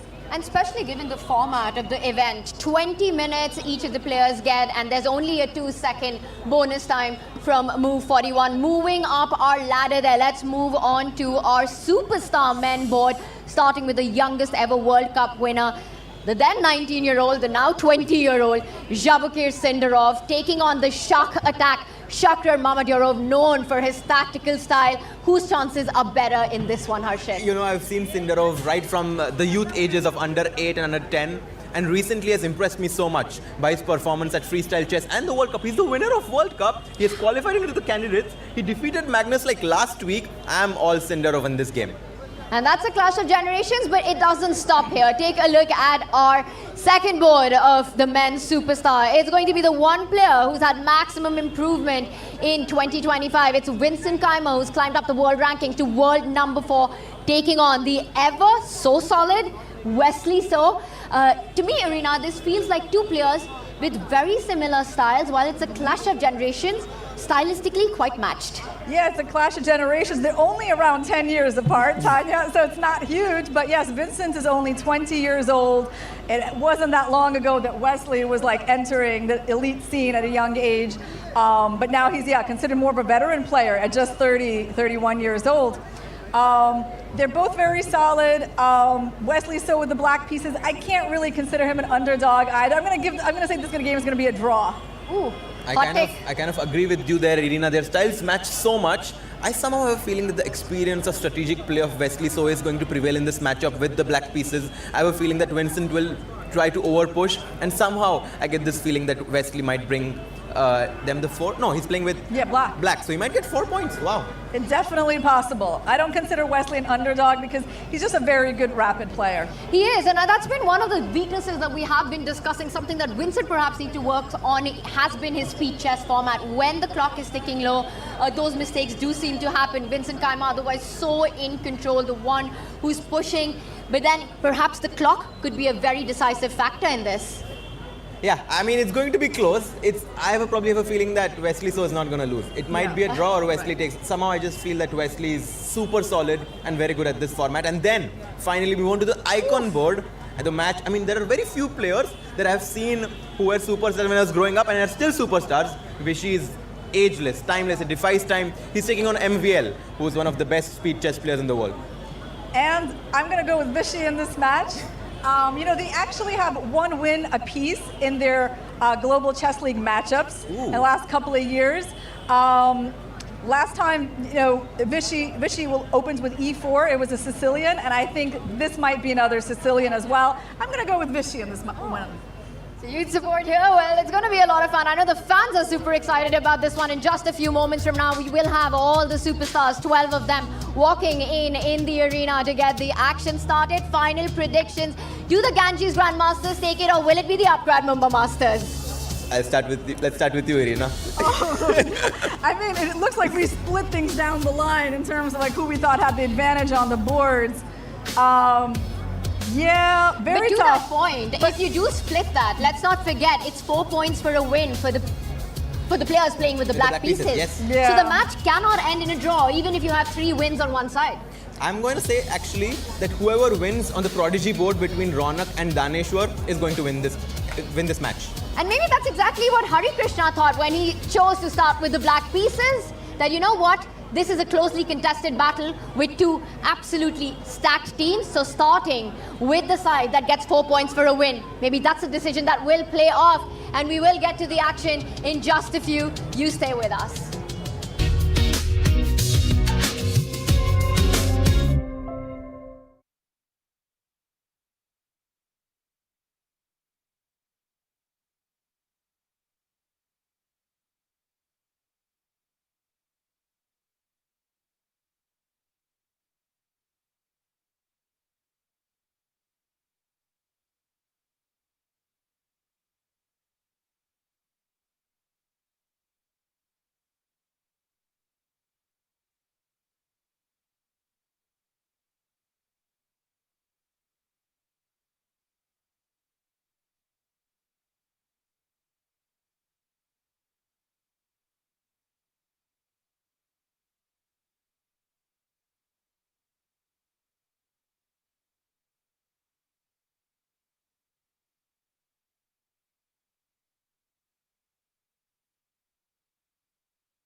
ये तो कर दूं ना?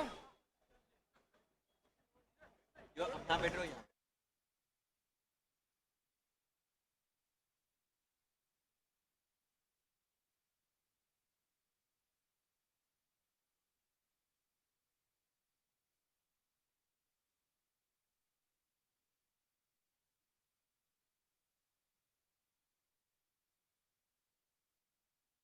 Silence during the proceedings so as to not disturb players. And lastly,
It's now time to welcome a team that brings together class, consistency, and global excellence.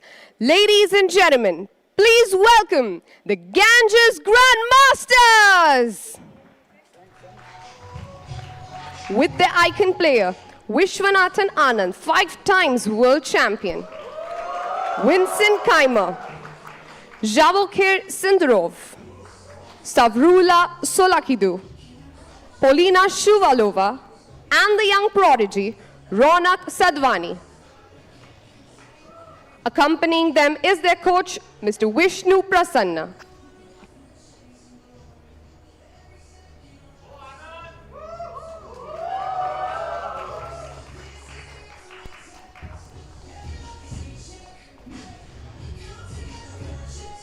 And now, representing the spirit, resilience, and intensity of the city, put your hands together for the home team, the Upgrad Mumbai Masters. The icon player, Maxim Vashier-Lagrave, Wesley So, Shakhriyar Mehmedyarov, Koneru Hampi, Harika Dronawali, Bardia Daneshwar, and their coach, Mr. Hari Krishna.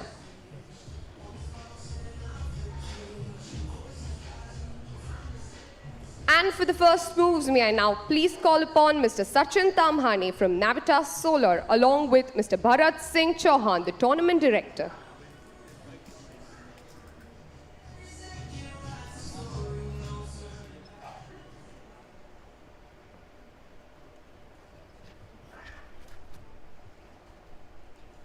Was happening here, 5-time world champion, the legend of Indian chess, and we are so lucky to be witnessing him live. And in the fan zone, I can see Grandmaster Pranav Anand there in the background. Guys, give a round of applause to him, one of India's finest Grandmasters. 2600 elo here.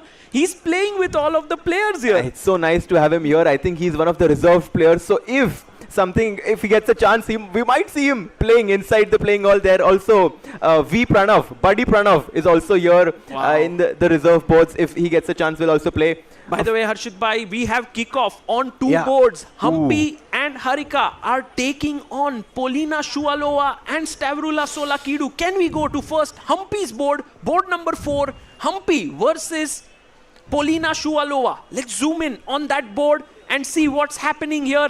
They are moving super quick here. And it feels as if Hampi has chosen a very solid Petrov opening with the black pieces. She knows that if she's solid with black and gets her chances, it could mean a lot for her team Mumbai Masters, Upgrad Mumbai Masters. And by the way, Harshit Bhai, am I right in seeing that Hampi is playing with her specs for the first time? I've never seen her playing with specs. Yeah, actually it's been quite some time to see Hampi in action.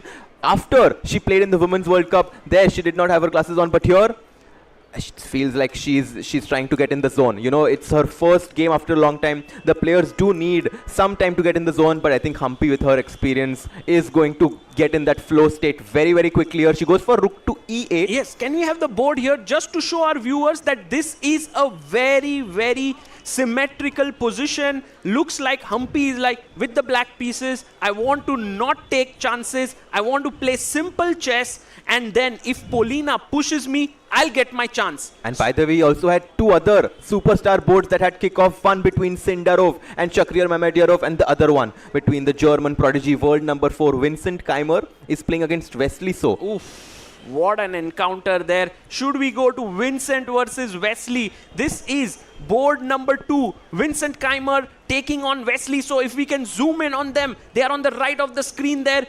Beautiful. And Harshit Bhai, what is the opening here that we can see? He has chosen to play the Reti opening with the white pieces. Vincent Kaimer, एकदम solid player है. हमको पता है कि Peter Lecco has been helping him for the last few years to improve, going from a talented player to one of the top players in the world. And he's chosen to play a very simple opening. Knight f3 g3 short castling कर लेने का, king safety, and now I think he's going for knight d to e4 idea. King को थोड़ा खसका लेने का, थोड़ा आराम से. भाई मुंबई में है तो मुंबई लैंग्वेज में बात करने का. इधर like Wesley So, of course, one of the most solid grandmasters. He's played a very simple setup. He would also like to castle and bring his knight out. So this is actually very early days. Let's go to the next board. We have Shakhriyar Mamedyarov. They call him the Shark Attack, and taking him on is this guy who is in the news abhi sab jagah. Javokir Sindarov is in the news after winning the World Cup. तो देखते हैं भाई music. Yeah, music.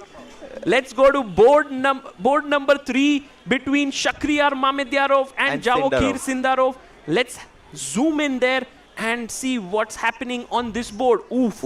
They are playing very theoretical line here.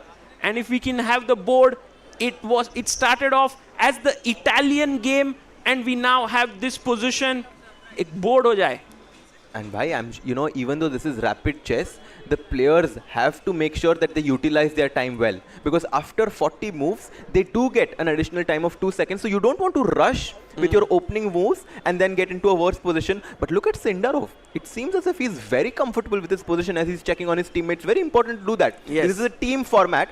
And sometimes, based on the results on the other games, you have to choose your strategy accordingly. I agree. And there, Sindarov looking at other boards. We are maybe not getting the chessboard right now. How about we go to the game of Vishy Anand versus MVL. I think this is the icon board, the big one. And Harshit Bhai, Vishy Anand with the white pieces. What a legend he is. I thought this year he may not play too much chess, but there he was in Jerusalem, finishing second, ahead of so many big names there. And now we have Vishy versus MVL. Can we get the digital board? Can we show what's happening in this encounter? In this encounter, many people might think that MVL, who's known to be a speed demon, might be a small favorite in this match. But let me tell you, look at this. We have the live board with us. We've got this Spanish opening. D5. D5 played. And the amount of games Vishy has played in this line right from 1990s until this point. And sometimes, even though we've had this latest development in engines, someone like Vishy knows the old school side of playing. D5, closes the center. Knight F1 now is what I'm expecting. Trying to go on the king side. Harshit Bhai, Vishy was playing Rui Lopez even before you were born. He was a master of this opening, and now he's still playing this. He has an incredible understanding of this opening. Yeah. So I have a feeling that MVL is going to have not an easy time equalizing in this game. Absolutely. Look at this move. Knight to F1. Now the bishop on C1 opens up. White is ready to launch an attack with G4, Knight G3. And somehow, now that the center is closed in the middle, White is ready to start an attack on the flank. Right. And by the way, guys, can you all see the board? Is it? Wow, kya baat Let's hai? go. That's amazing. And Vishy and MVL is right now one of the most important encounters. And Harshit Bhai, he did move his knight back, and we will see MVL also bringing his knight into the game. How about going to the game between... Stavrula and Harika. It seems as if it's a very interesting position if we can go on table. Let's go to board number 5 between Stavrula and Harika. There we see Harika making a small inaccuracy here with her pawn push forward to H5. If we can get the board here. Exactly, because she played a very provocative opening. She played the perch defense with black, which generally gives white a strong control of the center. And humko pata hai, whoever gets control of the center in the start of the game is generally better, because it's easier to develop your pieces once you have good control of the center. And we are just going to give the live board with us now. But after H5, Stavrula definitely surprised to get such a good position. Yeah, she's looking good. So as of now, if we look at it, this could be a great thing for the Ganges Grandmasters who are playing with the white pieces here. An advantage on this board. We also have Shuvalova, who is playing quite solidly against Humpy. It was a Petrov. And Vishy Anand having a slightly better position against MVL. Let's go to the Prodigy board. Oh, we have the board here. Let's go. Kya baat hai? And the board here shows that white is in a dominating position. Harshit Bhai, can you explain why white should be better here? I mean, look at those knights on G8 and B8. The knight on G8 is completely covered by that pawn on G5, which is making sure that the black knight cannot develop, whereas it's so easy to play moves with white, right? We talk that in this time format, it's super easy to have simple moves. Here, white will just move the queen to D2, and has a pleasant choice. Short castle bhai, or long castle? Bhai, Long. let's go to the long side. Let's take the king there and push our f pawn, f4, f5. Why, I love that idea. Bhai, let's Queen go d to for it. long castle and boom, start the attack. And here, she goes for a different move. There is something known as Sangat ki Rangat, which means that if you're sitting next to an attacking player, you attack. But Stavrula first plays her knight to g3, which is a fine move. But the engines are saying now Harika has some chances to actually push her pawn to d5, which is an interesting possibility to push one step ahead with her d pawn. And maybe this was her strategy, to make sure that she gets a position where she can fight for two results. Maybe Harika thinks that she's a small favorite stylistically against Stavrula, and even if right now the engine gives an advantage to white, I think after this move d5 that you highlighted, it's possible that Harika is eyeing for those golden 4 points. Yeah, and by the way, guys, big news on top board. Vishy Anand versus MVL. It seems like Vishy Anand made some moves which were not the best, and the advantage has shifted in MVL's favor. Can we have that chessboard, the digital board ki bhai ho kya raha hai yahan par? And Harshit bhai, this is a dream scenario for the upgrade Mumbai Masters, because you know, if your icon board strikes, it's huge thing. Just like how Firouzja struck on board 1 for the Triveni Continental Kings. If MVL can do this with the black pieces, it would be huge. And as we are, yes, we have the board here. Oh, let's go. Just explaining to our viewers, why is this better for black? You know, white has this pawn on b4, which loses control of the c3 pawn if it were on b2. And I think this is the problem, that the pawn on b4 is overextended. Also, I just noticed that black has a bishop pair. And at some point, black is going to open up the position with d5, which Vishy is trying to stop with bishop to b3. If black gets to open up his position, maybe g6, h5 at some point, black is definitely going to be happy with those two bishops. Yeah, and Harshit bhai, also, if we look at it, black has the bishop pair in this position. Black has the two bishops. Meanwhile, Vishy Anand will be looking to move with his knights. He's known for his knight attacks. And here we can see the crowd inside the playing hall who are sitting inside the Royal Opera House. It's like they're watching a movie, you know, it's these top players playing in front of them. It must... They're waving out, you know, they're waving to us. And let's go, hello guys. So nice to see everyone there enjoying. And you know, guys, if you are in and around Mumbai, why don't you come to the Royal Opera House? You can not only enjoy here in the fan zone, I can see an incredible mahol being created, and also inside the playing hall. No, I mean, absolutely. You know, I can't lie to you. I really want to go inside and sit and listen to you guys, because it's so nice. It's an absolute blast for the spectators here. And let's quickly go to board number. Let's go to the sixth board. Yeah, the Prodigy board we haven't looked at yet. Daneshwar Bardia versus Raunak Sadhwani. And here, guys, Raunak, by the way, is a very, very big talent of Indian chess. We were talking about this. 2023 breakout year for Pragnananda on Prodigy board. 2024 breakout year for Nihal Sareen on Prodigy board. Will it be Raunak's year this time? If we can get the board here, what are your thoughts, Harshit bhai? Is Raunak Sadhwani doing really well? He's trying to put pressure on this solid young talent from Iran. He's placed his knight on f5. Is trying to get this advantage of bishop pair. And just talking a bit more about Raunak, I've analyzed and trained countless hours with him. Super talented player, had a peak rating of 2680, and I'm just hoping he gets this breakthrough, as you were talking about, to reach the elite of chess. Black chops the knight on f5.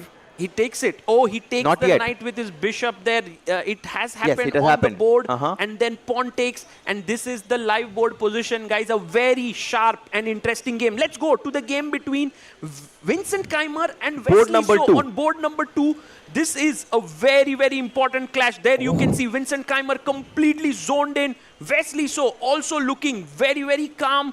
And en passant. Exactly. I think ho gaya hai. And can we get the board here so that we can see this, what's happening? Do you think, Harshit bhai, this is going to be a typical King's Indian attack with that pawn on e5 and white going to checkmate the black king? I think so. I mean, before the match, in the preview, I was talking about how this is going to be kind of a slow strategic game, as Vincent and Wesley, both these players love to play positional chess. But Vincent is like, wait a second, I can also play dynamically. Knight g5 and queen h5 is exactly what white is hoping for right now. And we are going to get some nice footages here of the people here in the fan zone. Hello, guys. So beautiful here.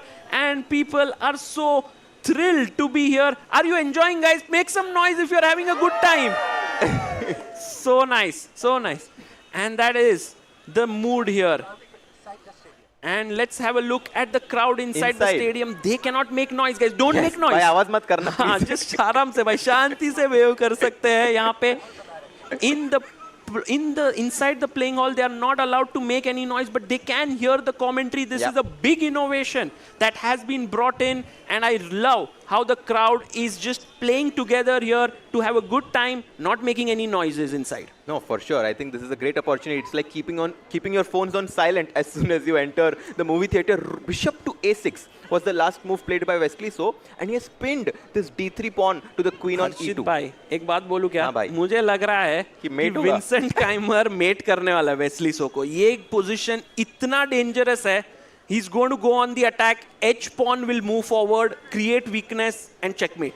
I think we both can unanimously agree कि एक knight sacrifice तो होने वाला है. होने वाला है. It will happen. This one is going to be a huge attack. We need to go to Sindarov versus Mahindra, board number 3, to see what's happening. In fact, at this point, I do have a feeling that the match is really balanced with MVL putting pressure on board 1. We have Vincent putting pressure on board 2. So that looks even. What's happening on board 3? Is Javokir Sindarov putting pressure or Shakhriyar Mahindra? If we can get the board here, what's your take here? Very even, Harshit bhai? It's very even right now. And Sindarov should make sure that he doesn't overpress, trying to get those 3 points. I think it's so difficult being a player in this format because we're just going to give the live board with us right now. But you know, you have to make sure that you don't only focus on your game, but also the games of Stavrula, also the game of Vishy Anand. And here you see pawn to c4. I think maybe Sindarov feels that he needs to take risk in this position as he might not like the positions of his teammates. Knight takes d4, opening up that bishop on b2. Yeah, can we have the bar also here, guys? And if we can get this to just show our viewers that the position, although looking good for white with lot of space, still black is very solid with all the pieces very nicely positioned. So it's equal as of now. Let's go to the game between Humpy and it's board number 4, Humpy versus Polina Shuvalova. What's happening here? And by the way, let's zoom in on this board. Harshit bhai, is Humpy in real trouble at this point? Look at those 2 knights that you can see on the camera right there. The 2 knights in the center of the board inside the playing hall.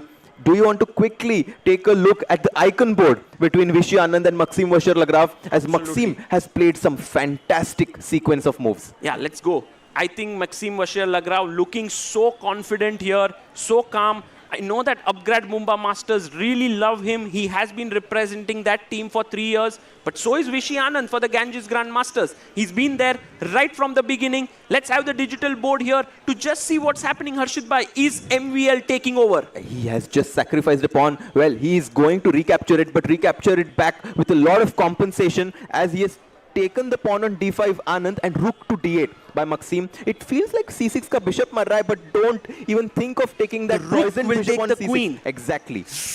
And if the knight will take the pawn in the center, Harshit bhai, then at this point, it will be black who will be better, and he takes it. He takes the pawn. Yeah. Is Vishy Anand in big trouble here? That's the big question. I think we were talking about how the pawn on c3 is going to be a weakness as soon as that pawn was pushed to b4. And I think it's turning out to be true as the knight on d5 puts pressure on that pawn. Black, Maxime Vacher-Lagrave, is looking quite good on the icon board here. Yeah. So Vishy needs to be careful. He has to play calmly. It's still possible to salvage the position. It's not really bad. But if you are white and let's say after what 20 moves or so, if you land up in this position, that's not good news. We have to actually check out the game between Vincent and Wesley, because we were talking about that Vincent will go on the attack, and I believe that he is doing that. Board number 2, let's have a look at that. And meanwhile, board number 2, let's have a look at Vincent versus Wesley. So yes, there we have them. And Vincent looking, you know, he's just kind of rising up in his chair. He's moving ahead. He can sense that there's something happening. Meanwhile, Wesley So looks a bit worried. bit tense there. And just by their body posture, it's easy to tell that Vincent is doing quite well. Very confident posture there by Vincent. He's so versatile. We were talking about him launching an attack on the king side, but right now, Sagar Bhai, he has placed his knight on the queen side. The knight has jumped into b5. Queen drops back to c2, away from that pin. As we have our live board in front of us, white is still ready. He's eyeing on both sides of the board. The queen on c7 is currently falling. Queen moves, then knight g5. Yeah, the knight can jump in and there could be a mating attack. Okay, Harshit bhai, it's time for us to do a roundup here. Yeah. What's happening? Who's ahead? Is Ganges Grandmasters ahead or are the Upgrade Mumba Masters ahead? Let's go from board number 1. Vishy Anand versus MVL. Who's I better? think MVL. I think MVL is better on that board. So on icon upgrade board. Mumba But Masters. right now, No? Ronak kind of was shaking his head. What happened on that game? Can we quickly go Oh to the my 6th God. board? Big Let's go to blunder. the Prodigy board. Big blunder, guys. Can we go to that game and Ronak resigns? What? Unbelievable, unimaginable mistake by him. As Daneshwar says, gives his apologies, and Ronak just gets up from this chair as he hung a whole bishop on a3. What? Free bishop? Free bishop. He just gave it. Guys, just think about it. If we can get digital board And there. 4 points for the team of Yeah, Upgrade Mumba Masters. Oh my goodness. Daneshwar Bardia, the boy from Iran who just came in. The position, Harshit bhai, was equal. White was even doing quite well. He had a bishop pair, and then Ronak placed his bishop on a3 as he sits there and contemplates. And you can see here on the live board. Can we get the 6th board on our screen? Director Saab, if we can show that, it's in the middle, but if we can get that board to just show our viewers. It was a free bishop. We can maybe show it to you at the end of the game, but think about it. If a queen is standing on e7, he simply played bishop a3, queen takes a3, boom, free piece. Kuch nahi.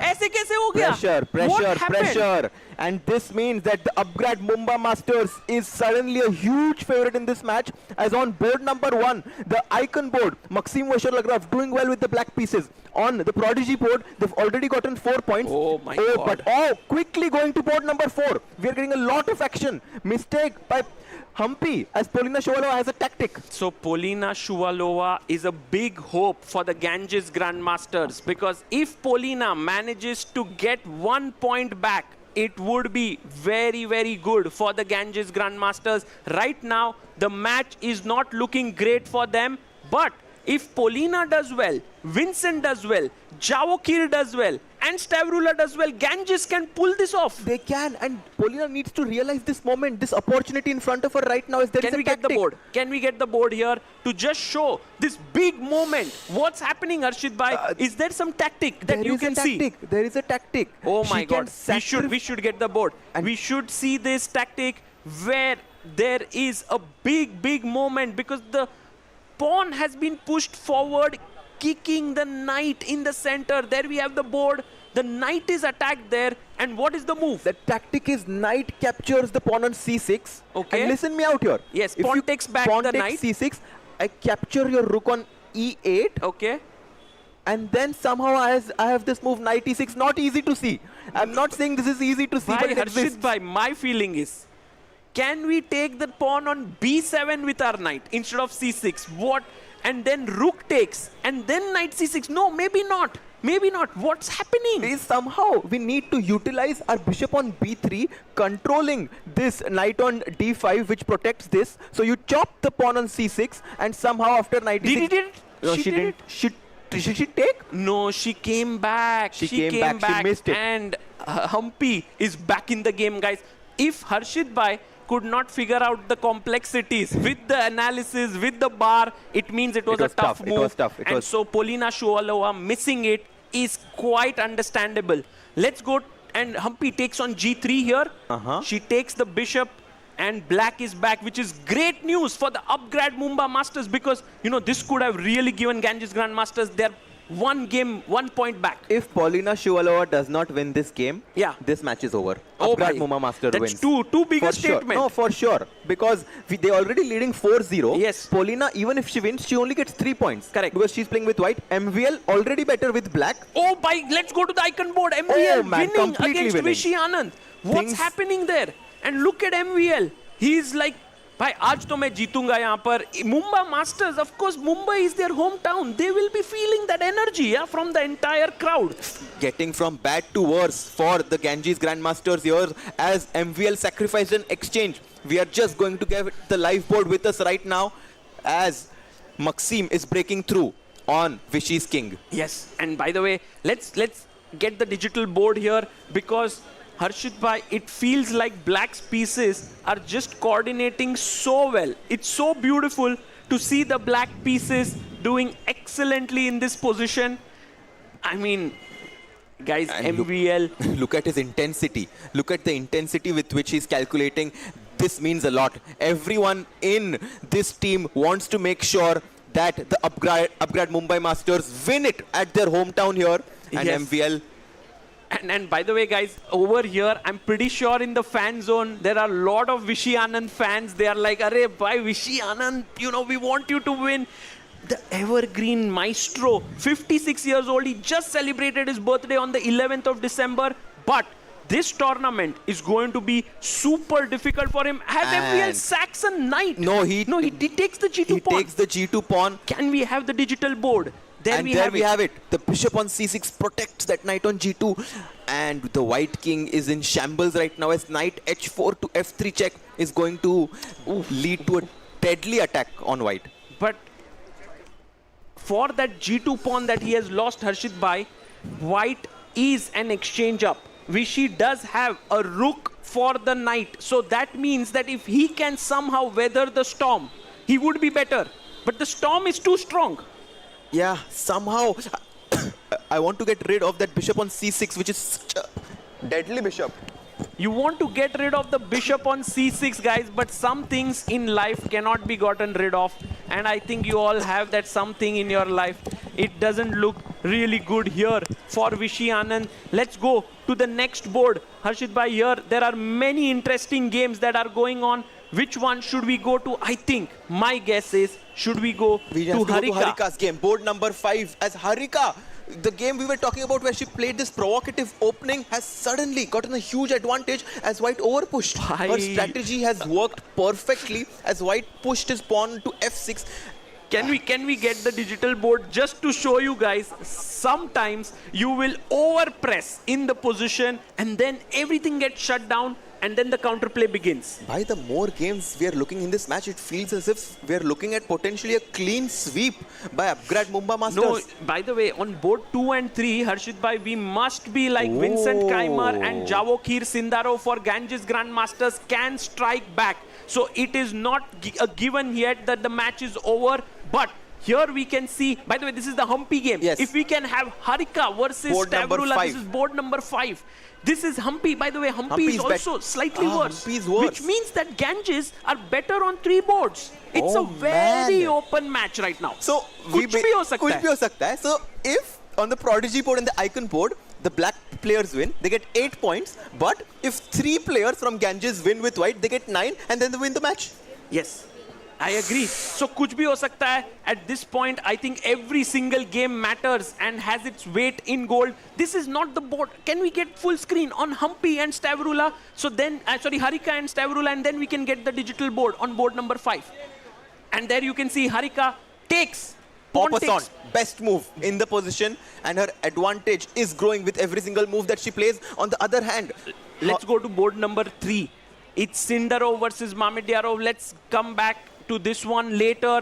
Sindarov is playing Shakhriyar Mamedyarov, and I think the form that Sindarov is in, Harshit bhai, usko kaun rokega? Bhai, wo is here to show why he's known as one of the best Bhai, players. वो Magnus Carlsen Bhai- को हरा के आया भाई South Africa में, almost like He he defeated beat him in the rapid on and demand. then huh? On demand. मतलब On पहला demand. game हारा था and second game he beat Magnus on demand. And here, I think the move that he played pawn to c4, gaining space, I think that point was when he decided कि ये game मैं जीतने के लिए खेलने वाला हूँ. And now knight to f5 at some point is going to be a powerful move, but it's pinned. फिलहाल king g1 पे है, so maybe tucking the king to h1 and then knight f5 could be a strong idea. Yeah, there is a lot of potential in White's position here, guys. क्योंकि वो जो pawn center में है, वो इतने strong है White के कि right now it doesn't look that Shakhriyar Mamedyarov is in a good position, but Shak is one of the trickiest guys out there, so we cannot write him off. Meanwhile, we can quickly go to our icon board let's go because there. Vishy Anand Board 1. is in trouble here. MVL has gotten that knight maneuver to try and checkmate Vishy's king. You can see Vishy. Yeah, he's not His happy. body language is like, this is not looking good for me. I think he's kind of taking a glance over the other boards. I think he's looking at the game between Humpy and Polina Shuvalova to see as if Polina has some chances there. And yes, Polina does, which might make Vishy feel slightly better about his position right now. But if we can just get the live board, here we have it. Knight comes to h4, hitting the pawn on f3. The queen on c8 attacks the h3 pawn. Mate hi ho raha hai. He takes the on pawn. f3 with a check. And I might not be surprised if Vishy Anand might resign this game here, guys, because it's over. Look at his king, so exposed. This would be the second win for the Upgrad Mumbai Masters. Oh my God. But it's not over, as you said. So we are basically saying that Upgrad will take an 8-0 lead. 8-0 lead by 8-0 lead, and then meanwhile Harika is doing well against Tavrula. If she beats, it's over. If we right now, let's stick here. Let's stick to this Bishop game. f3. Bishop he takes takes on f7. f7. What a sack there by Vishy. If king takes, then maybe the rook swings over and pins it. But isn't that? I mean, it's just material down. I think Vishy Anand is playing this as a desperate attempt. Yeah, he's trying to muddy the water somehow because black can always defend the bishop on f3, reinforce the protection with pawn to e4, and that's going to be all for that game as he does take the bishop on f7. And Vishy's like, 1 second, what did I just do? Yeah, I think in general, Vishy might just resign this game, guys. This is not looking so good. Oh, he brings his rook to f1. This is the final trick. The bishop is pinned to the king. Harshit Bhai, is there a move that black can save everything? Yeah, pawn to e4. Pawn to e4 and immediately And what about knight played takes it. pawn? Knight takes pawn and then the queen on c8. We were talking about the pawn on h3, Marrata. I think we can take the pawn on we h3. take the pawn. Yeah. We take that pawn on h3 and it is a big attack there and Vishy Anand will lose. So that means Upgrad Mumbai Masters will move to 8-0. But Harshit Bhai, show me a game where the Ganges Grandmasters will strike back. We have to go to board number 4. In that case, the game between Polina Shuvalova and Koneru Humpy as the last move of Polina Shuvalova. What a statement move. Trying to open up the position. Look at that king on h8. It's very weak. Pawns on f6, h6. And yeah, Anand resigned, guys. A big win for the Upgrad Mumbai Masters. A big round of applause to MVL for playing so well. And look at the dugout there. Yeah, Handshakes super happy. by Daneshwar Bardia there. And also, do we have Hari Krishna there? He's the coach of the Upgrad Mumbai Masters team. It tells a lot about your team when you have Hari Krishna being the coach and not a player in the team. And by the way, Arshit Bhai, look at the kind of mood in the Ganges Grandmaster squad. Raunak Sadhwani blundering a piece and losing. Vishy Anand losing here the game. It doesn't look good. They need one win. And here you can see the players analyzing quite happily about the remaining boards. Do you want to quickly take a look on board number 4? Board the number game 4. where Ganges Grand... And yes, that's the game I was talking about. Shuvalova. And right now, she made a mistake. do you think that Humpy can make a comeback? The last move of queen takes pawn in the center was a mistake. Humpy can now trade the queens and does have drawing chances. But her clock situation also not looking very promising right now as she Bhai, does maar diya. take white's queen. Bishop takes black's queen on d5. Whenever there are pawns on both sides of the boards, we do mention that the bishop is superior than the knight. And here we are just going to see a shot of the game of Maxim and Anand, which just concluded. Yeah, and Vishy Anand, by the way, well, he would be looking to make a comeback there. And there you see Vishy, of course, not very happy. He's hoping for someone from his team to strike back. But every board where Ganges is better, somehow the Upgrad Mumbai Masters makes a comeback. Let's but quickly not go on to board Vincent number Keimer. 2. Yes, Board Vincent number Keimer 2. is Can we breaking go through. there? He's breaking through. It's a mate by Harshit Bhai. You were talking about it. The queen has gone through. And Bhai, he has sacrificed a piece as we were talking about on e6. Queen Man, comes what in. exciting games we are getting here, guys. I can tell you for sure that these are some incredible games today that we are seeing. Caruana, Firouzja, and now Vincent versus Wesley. So if we can get the board, it's a checkmate happening there. You see the queen is going to enter on h7 to deliver the checkmate, bhai. Exactly. And right now, the players like Vincent and Paulina have to take the weight of the shoulders of Ronak and Anand. They need to take the burden on themselves because the match is not over yet. They're down 8-0. But if those three players win their game, what a comeback this would be. Oh, yes. In round one, match two. For sure. But even if these three players win, it could be not enough if Harika scores a win for the Upgrade Mumbai Masters on board number 5, because then every win for black is 4 points, every win for white is 3 points. So even if it is 3 wins per side, it's actually the Upgrade Mumbai Masters that win because they have the black pieces. Yeah, I mean, here Vincent is doing his best to win. He's not focusing on the other boards. What he can do best is to win this game, which is in front of him. And he is doing that as he sacrificed his piece. You can see Black has 3 pieces for White's 2. But what kya kar rahe yaar piece? A7 pe knight, B6 pe knight, whereas the White's bishops, those rockets, eyeing on the H7 and H6 squares. I think it's just, oh, and he takes the pawn on H6. Guys, someone just call an ambulance here, because but not this is for Vincent. not for Vincent. This is a big, massive attack coming. तो भाई ये तो हो गया भाई. so यहाँ पे Vincent कैमर जीतेगा. Vincent will win here. को जाते हैं भाई. Sindarov on board 3. Shakhriyar Mamedyarov के साथ खेल रहा है. And on this board, Javokir Sindarov, भाई इसको देख के मुझे डर लगता है. What is he doing? His knight has come to F5. He's looking really good. Him as well.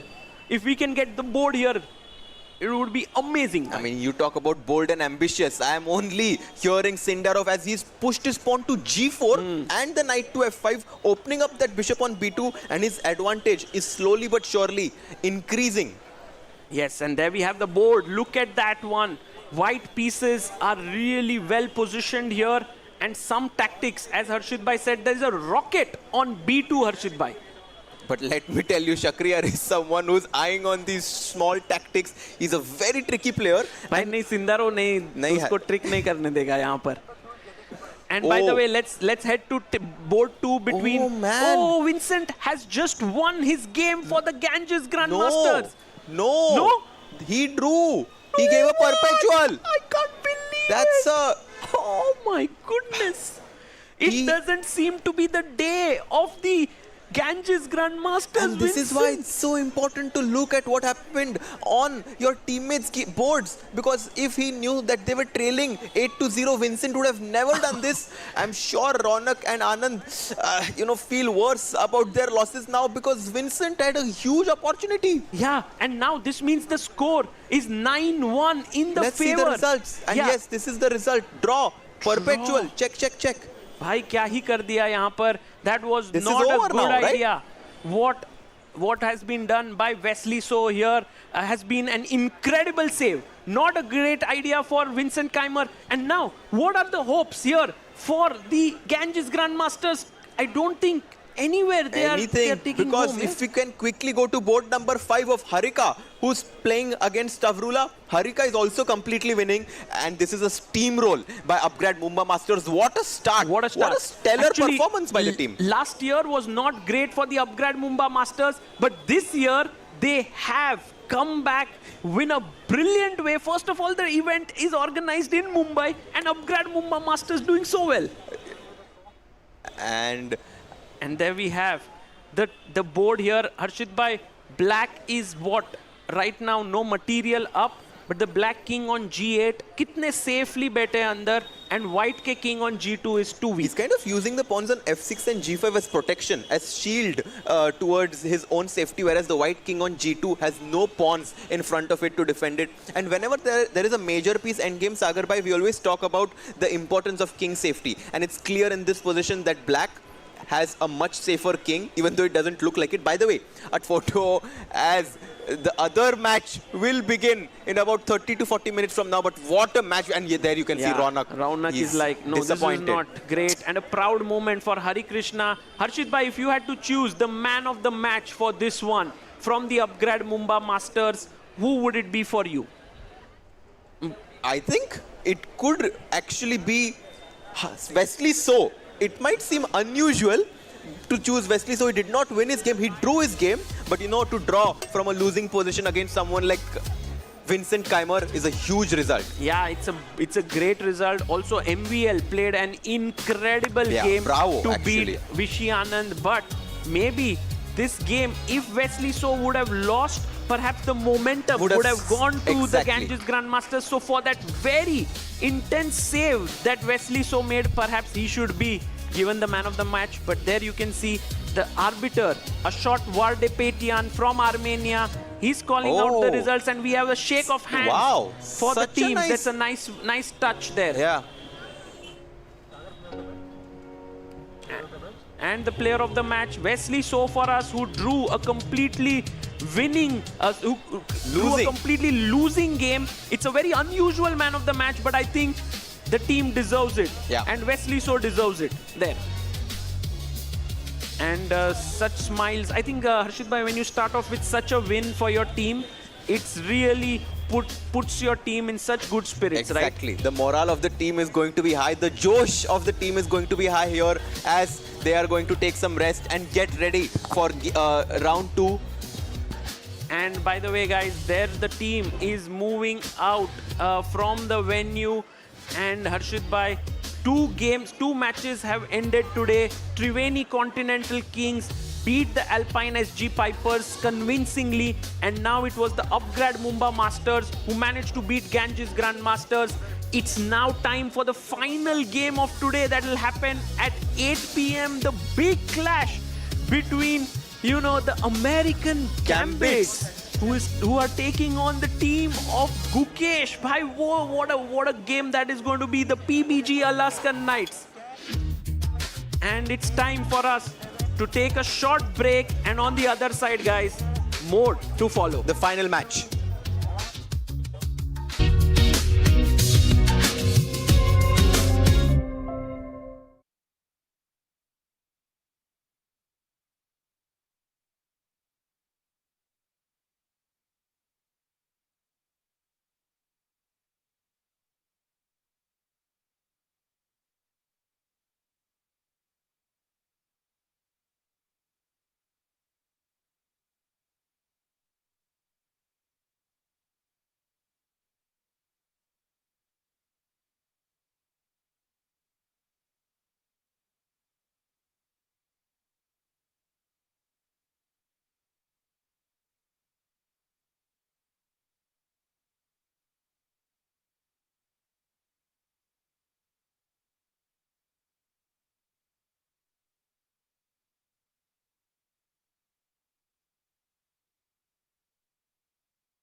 Welcome back, everyone, to Season 3 of the Tech Mahindra Global Chess League. And it was the upgrad Mumbai Masters wiping it out with 17-4 against the Ganges Grandmasters. And we go straight to Arohi, who is with the player of the match.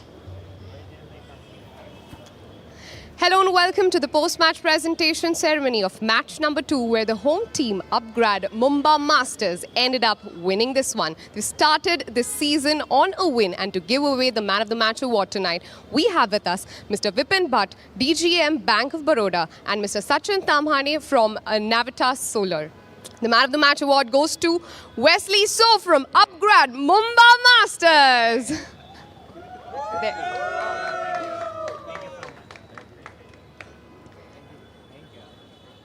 Yes, now Wesley, can we have that celebration face again? Yeah.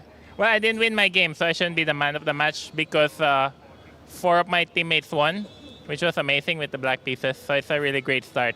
I'm a bit nervous, but we have a great team with a great synergy. We're not the highest rated, but I think we have a very good connection and in good terms. Also, we have a great captain. So shout out to Pentala Harikrishna because he's done a really great job, and he's like dead tired right now running on.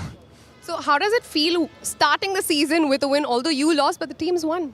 No, I didn't lose, I drew. You drew! Tie. Yeah. All right. So now that you're in Mumbai, tell me this, the last 24 hours, how have they been?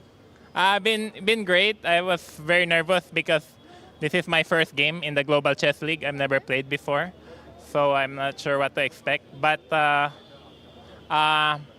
once it gets going, then you just keep going. So Absolutely. One word to describe today's game.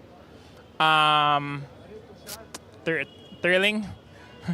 All right. Congratulations. And hopefully you go much more ahead in this tournament. Yeah, thanks for everything. All right. Thank you so much. Back to you. Congratulations to Wesley. Congratulations to the upgrad Mumbai Masters, guys. 17-4. In our pre-show, we call this a closely contested battle. It was anything but that. Were you expecting such a clean sweep?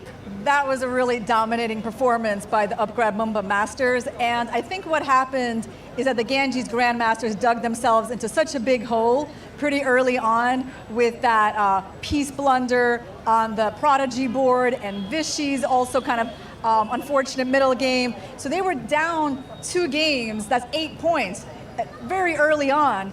And I think they had, the Ganges Grandmasters still had chances in this match, but it's really hard to just like win everything on demand to make it happen.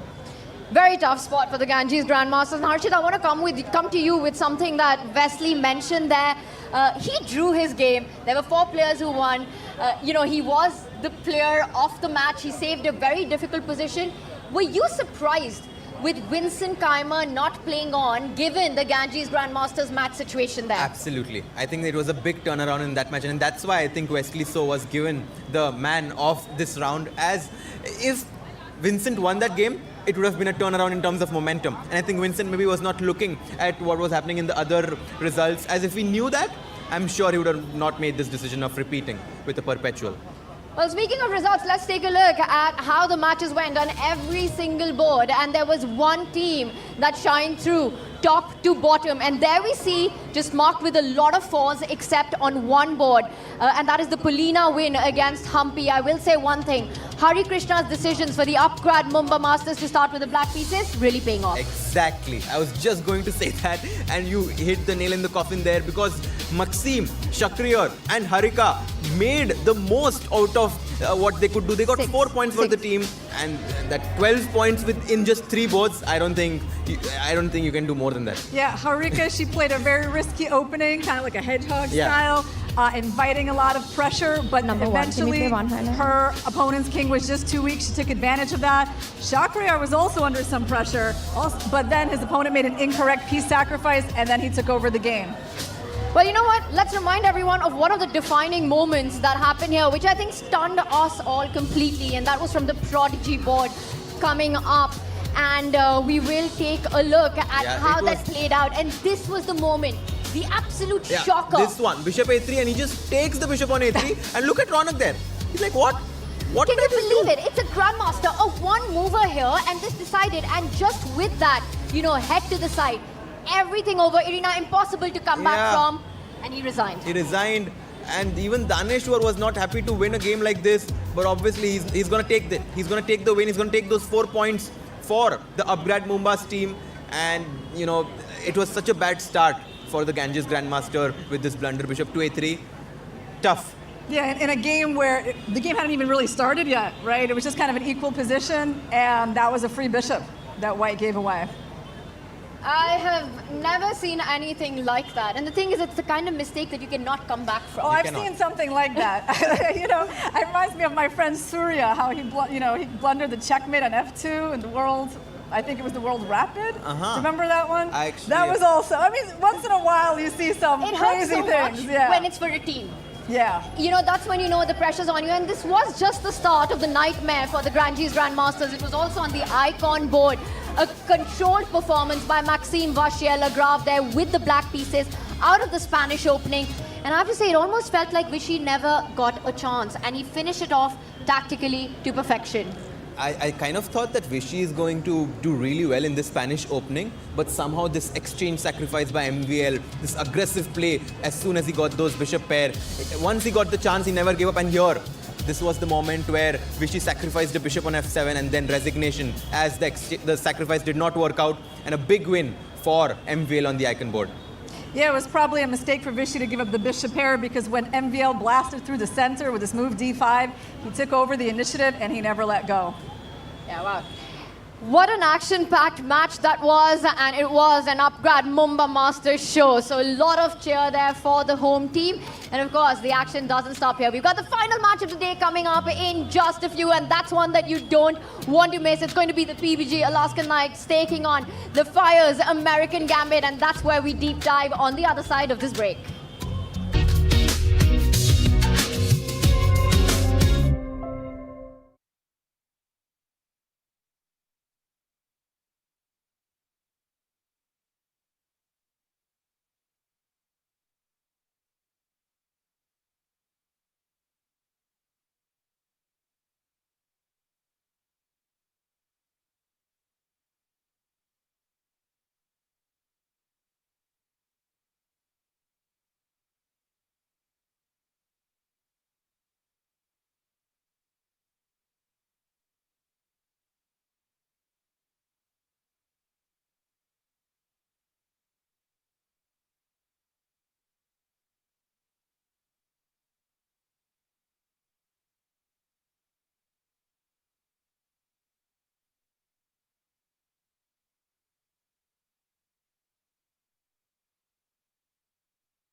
in the City of Dreams, and you got a dream matchup coming up for you just next. It's the PBG Alaska Knights taking on the Fire's American Gambits, which means on the icon board, it's going to be Gukesh versus Hikaru Nakamura. And first, we go to Arohi for the match toss. Match number 3, we are here for the toss of the final match of tonight. We have the coaches of both the teams joining us for the toss. We have GM Abhijit Kunte for PBG Alaskan Knights, and we have GM Srinath for the Fire's American Gambits. Along with them, we also have Mr. Bharat Singh Chauhan, the tournament director, along with Mr. Ashok, the chief arbiter. Can we have the coin toss? Mr. Abhijit Kunte will be taking the call. Heads is the call, and heads it is. PBG Alaskan Knight wins the toss, decided to play black. And with that call, we're going to go back to the studio. And once again, the captain's choosing to start with the black pieces after winning a toss. Irina, is this going to be a trend that we'll see here in Season 3? I think we will. You know, I mean, especially once we just saw how nicely the Upgrade Mumba Masters won with that strategy, I think it's not surprising that we're seeing another team copy it. What do you think about this decision? And you know, Irina, as you're mentioning, a spectacular 17-4 victory by Upgrade Mumba Masters in that last match. Abhijit Kunte choosing for the PBG Alaskan Knights to start with the black pieces, inspired by that? And you know, this means that Gukesh is going to play with the black pieces. Woof. This is the same color that they played in the India versus USA match where Hikaru Nakamura won against Gukesh. And we've all seen what happened after that. Hikaru celebrated with something iconic. Will we see Gukesh make a revenge and do something similar? Very curious to see what happens on this board, as Gukesh is going to play with the black pieces. And then we have Artemiev, who's also going to play with the black pieces against Dominguez. Yeah, in that game, actually, Nakamura started with 1b4. Oh man, That key game where he threw the king. This had a very unusual opening. But I have to say that Gukesh was playing that game really well. And it's not like he was having a bad position at any point until like the final key seconds. And that's what Hikaru is so good at, right? When it comes down to the final few seconds, he's somehow able to find these tricks, somehow able to find these resources which put their opponent in difficulties, and that's what happened. Gukesh, when it came down to the time scramble, was unable to resist the pressure, and Hikaru won that game. Well, when you're playing against the 5-time US champion, you have to think fast, you have to play faster. The pressure will be on the world champion, Gukesh. The India versus USA match, recent one that you guys are talking about, the iconic king toss by the icon here, off the Fire's American Gambit here. He'll have to really step up his game to get that into go, but I would love to see something like that happen. Irina, what are the chances we get something crazy at the end of this matchup? I mean, I don't see Gukesh throwing a king. Honestly, it doesn't seem to fit his personality. Were you surprised by the whole? I was not. No. And honestly, I didn't really see the controversy there because as I watched this match as a spectator, it was obvious that it was really involving the audience. It was an exhibition rather than like a typical tournament. It was a show. And that's why throwing the king was, you know, fine for that setting because it was a show. Yeah. So yeah, I was not feeling indignant, you know, seeing the chess etiquette breached. Mm-hmm. And Harshad, you were calling the action right there. You were present. If you're in Gukesh's corner right now, what are you telling him before his match against Hikaru today?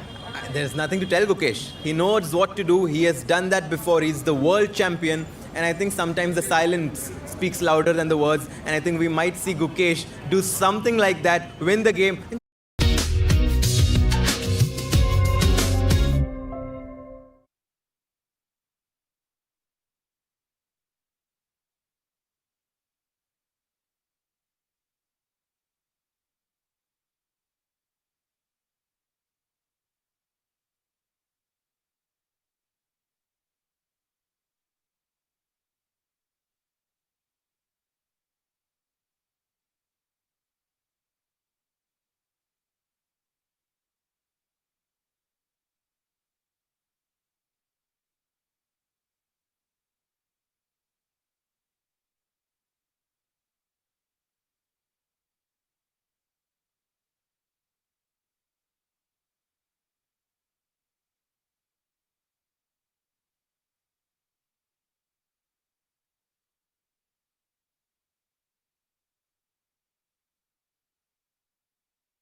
And what a fantastic atmosphere we have here at the Royal Opera House at the live fan zone. There's chess going on, there are games on just behind us. Fans and so many of them waiting for their favorite players to walk in and out of the arena. It's pretty awesome, guys, to be in Mumbai right now. It is. It's the most unusual venue where I've ever commentated, but you're really in the middle of all the action. The fans, the chess, the players, we can even see them going in and out of the venue. So, yeah, it's lovely to playing under the Mumbai sky. And I wonder, Harshit, if it seems like there's an extra something in the air right now because a certain Gukesh Tomaraju is about to walk into the arena. Oh, absolutely. This is definitely the match of the day. Gukesh versus Hikaru. Hikaru just flew in yesterday midnight to be able to play for their team, the Fire's American Gambit. And I'm sure the whole team is super pumped to have him play in the first round. And also, let's not forget, we've talked about this match, but we talked about the world champion. We also have Arjun, India #1, who's going to be playing for the PBG Alaskan Knights with the white pieces on board too. Oof, so much action coming up, and I will say Hikaru Nakamura has his own set of fans who are here. I think everybody loves to watch him in action. Absolutely. He is in so many ways contributed so much to the chess world that goes beyond just the board. Well, like you said it, Harshit, it doesn't stop there, the action. Let's bring up our lineup here. The head-to-head matchups that are coming on, and there we have it. Let's go from the Prodigy board arena. I'll start with you. It's Daniel Darda taking on the World Rapid Champion, Volodar Murzin. What do you make of this matchup stylistically? Okay, well, Darda is a sharp player. These players have played each other a few times, and they do trade wins. I wouldn't say that Murzin, even though he's higher rated right now, has been like dominant in their matchups. He's a very solid player with the black pieces. So I'll give him like still a bit of an edge in this match, but not too much. And I think that the American Gambits, the Fire's American Gambits also thinks that Murzin should be a small favorite on this board, as Murzin has done really well in this format, in the rapid format. He's the current world rapid champion, as you said, Tanya. So I also think Murzin with a small edge in this match. And that's such a key factor with 20 minutes on the clock and no bonus time for the first 40 moves. Because very often that's exactly when you already have decided the evaluation of the game. So if you're able to keep the speed with the accuracy, something that we expect out of the World Rapid Champion, perhaps on that particular board, we can go on to say a little bit of an advantage for the American Gambits? I think so. All right, so our experts feel fire on the board on that one. Let's move on to our next matchup as we go on to the Superstar Women board. It's Sara Sadet against Inyak. And to my eyes, this is a more closely matched battle. For Sara, she moved to Spain recently, also had a baby, but she's still so inspired to give her best. She's been at the Global Chess League for both years, and I think she really wants to prove that she belongs here. Yeah, and this is Teodora Inyats's first time in the Global Chess League. She's a young player from Serbia. And actually, I think in the women's side, it's sort of divided between like the young up-and-coming players and the ones who are like really established in terms of their rapid and blitz skills, right? So for someone like Inyats, I don't feel like we really know exactly how strong she is in the faster formats, right? Because she's still pretty young and she hasn't really showed her full capacity in the faster time controls. Sara versus Inyak, who takes it? I think Sara Khadem, with her experience, will be a small favorite in this match. All right, well, she was in Dubai, she was in London, she's in Mumbai right now. Will she prove her experience to be valuable? From that, let's move on to our board number 4. It's Katrina Lano taking on Bibisara. Katrina will play with the black pieces, part of the PBG Alaskan Knights. What do we make of that one? I think in this one, Katrina, with her experience, once again, she's been in the women elite for so many years, but Bibisara has really made her mark. She's arrived on the scene. She's much younger to Lano, but with some incredible performances over the last 2 years. Yeah, this is definitely a powerhouse matchup in terms of two women who are really good in rapid chess. I mean, Lagno has many world titles to her name, and Bibisara as well, despite her age. She's like a 2-time world blitz champion. I remember they recently faced off in the Grand Swiss in an important game where Bibisara was close to winning, but didn't quite press home the advantage. So I think we're going to see some fireworks on this board, especially because, she's white. Reena predicting the fireworks, though Diwali happened a few months ago. Who do you think? Would you agree with Somehow I that? have a feeling that Bibisara isn't shy of big stages. And on this big stage, playing against Lagno, I have a feeling that also because her recent, like maybe she's training with Sindarov. We know that they're good friends. And I think that Bibisara having that, feel and desire of big stages should be able to clutch this. All right, so you're saying with Murzin and Bibisara for the Fire American Gambits, right now a slight lead in our prediction Yes. game at least. Let's see if the PBG Alaskan Knights can match up on both three of the superstar men board. We've got Dominguez against Richard Rappo. Now Richard Rappo has been one of those players who's been in Dubai, who's been in London, who's in Mumbai, but has played for all three different teams. Meanwhile, for Lenier, it is his debut and he comes in for the Alaskan Knights. What do you make of this big matchup? Well, this is definitely one of those things where you got the crazy style and the very solid style, right? Because, I mean, Rapport is famous for his, creative play, his sacrifices, and Dominguez is known more for his, very solid opening preparation, just, very good all-around game, right? So he's not usually the one who drives the complications. That's going to be Rapport's job in this game.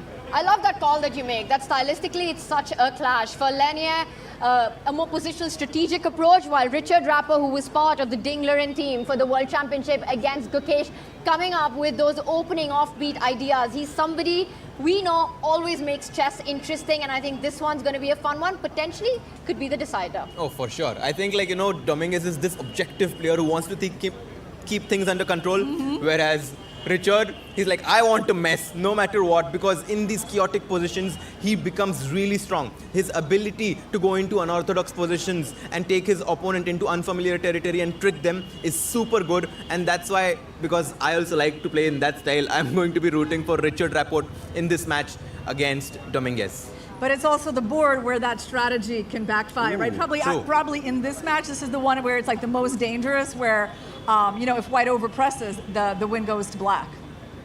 And we know with the scoring system here at the Global Chess League just how dangerous that can be. Speaking of a player who does bring chaos on, you said Richard Rappo. Well, guess what? We move on to the king of chaos, Arjun Aragaisi, playing with the black pieces against Artemiev. And I know, Harshit, Arjun, yep. Arjun all the way. Yep. I don't know whom he's playing, but I'm going to choose Arjun. You didn't even let me finish the matchup there. Too good. Well, he's up against Artemiev, and I have to say, Irina, to my eyes, this once again feels like a clash of styles. It does, and I do think, in terms of name recognition, of course, Aragaisi right now, in the top, 5 in the world, right? And Artemiev has slipped down a little bit in the rankings, in the classical rankings, but he's still quite high rated in blitz and rapid chess. And I guess this is what he's going to be bringing that to this match is his skills and those faster time controls. And let's remind everyone that PBG Alaskan Knights was the team, in fact, who made it to the finals in Season 2 of the Global Chess League. They went down to the Triveni Continental Kings, but had a fantastic run. So it's something that they want to continue, but this time step it up with that goal. And we've come up to see that how day one really sets the tone for these things, in the first initial days, seeing the form that the teams bring in. With Gukesh and Arjun coming on at that top 2 board, the team has to be feeling good for PBG Alaskan Knights here. We were doing the prediction for the previous round and looking at what happened in the result. I have no idea what to predict. We need a new panel. But this one, yeah, I mean, it's Gukesh versus Hikaru. Everyone knows that Hikaru is probably one of the best speed chess players, not just right now, but even it's possible that the whole time that chess has been played. Gukesh, on the other hand, he definitely has that fire within him right now to somehow beat Hikaru. He's not going to have Hikaru Nakamura extend his head-to-head lead against him, and I have a feeling that Gukesh is going to be the inspired one in this match. How important is this icon board going to be in this matchup? Well, it's going to be really important. I think what's helping Gukesh also is how late Naka arrived to Mumbai. I think that's kind of important that he just came today, and that doesn't give him tons of time for recovery. We don't really know how he's going to be feeling, so I think there's a chance that's going to impact. I love that point that you make, because it's also a long journey. Hikaru Nakamura did get into Mumbai today around 10 a.m. He plays the first match here. Of course, the team still wants it. And once again, a friendly reminder to everyone, the 2 iconic wins on the icon boards, the teams did go on to win in the previous 2 matches. Ali Reza Firouzja taking it in his stride. Maxime Vachier-Lagrave getting the job done. For for upgrade Mumbai Masters. Hikaru's got his task cut up in front of him. Yeah, everyone loves the leader in their team, and if there can be someone on the icon board who can be that person who can lead the pack, that's going to mean a lot for their team. Oof, I can't wait for this matchup to start. This is going to be what an exciting way to end the day. But first, let's rewind a little bit on how things started at the opening ceremony. You know, all of this would not have been possible without that first tweet that went out back in 2020, without the vision of Mr. Anand Mahindra. Chess, ladies and gentlemen, is about balance. It's about defense, attack, patience versus speed. And so I find it very fitting that we are here in our third season in a city like Mumbai, which also has learned how to balance itself between intensity and restraint, between ambition and poise. This period of time is a watershed moment for chess in India. Not simply because of the burgeoning talent that you have in all kinds of young people, and their talent is on display now around the world, but it's because of the incredible share of mind this game has gained in India over the past 2 years. I will be remiss if I do not single out one person who was critical in bringing us to this stage today, and that is Vishwanathan Anand, a member of your own community. Now, I didn't know him, knew of him, of course, but through a mutual friend, I got in touch with him, and I asked him to help us and to mentor us. And he was unhesitating in his support and enthusiasm, and I want to personally thank you, Anand, today. Please give him another round of applause. So you're not going to see more glitz and glamour. What you're at is really a celebration of a game that is, I call, the brilliant game. If you say football is the beautiful game, chess is the brilliant game, and it deserves respect. So we didn't want to make too much noise around the board. We said, let's focus on what's on the board. The man who made the biggest and the strongest chess league of the world a reality, Mr. Anand Mahindra, without whom none of this would be happening in the beautiful city of Mumbai. And kya hi atmosphere hai. It has been awesome. By the way, Irina, have you picked up a little bit of Hindi? Not yet. So far? Not yet. No one's been teaching me. Well, it's Bahut early. acha. Very good. Say that again. Bahut acha. Bahut acha. Yes. That was actually bahut acha. You did well there. Well, we're expecting some bahut acha chess from our players right now in this iconic matchup of the PBG Alaskan Knights, starting with the black pieces. They did win the toss. By choice, they will start with the black pieces, and the Fire American Gambits, their captained by Srinath, icon by Hikaru Nakamura, will play with the white pieces. Let's bring on our matchups, the head-to-heads that we've got one more time. The one thing that we saw play out in the previous match was the importance of game points, Irina. The team with the black pieces, essentially, if they win on 2 boards, the team with the white pieces will need 3 wins to counter that. The pressure is so much on the players with the white. How do you see that? And I want to start with Hikaru Nakamura's team, with the 5-time US champion, with the world #2 currently. He's with his teammates right now. Where is he looking at those wins coming in? Okay, so I think the Fires are looking for wins from Hikaru, Richard Rapport, Asobayeva, and Morzan. That's a lot of That's people. a lot of people. That's only 4. That's 12 game points, actually. That's just 12 game points. I mean, but they're going to be playing white, and I think that they could at least, try on those 4 boards for sure. I'm not saying that the other ones are not possible, but it seems like those are the ones they're going to focus on.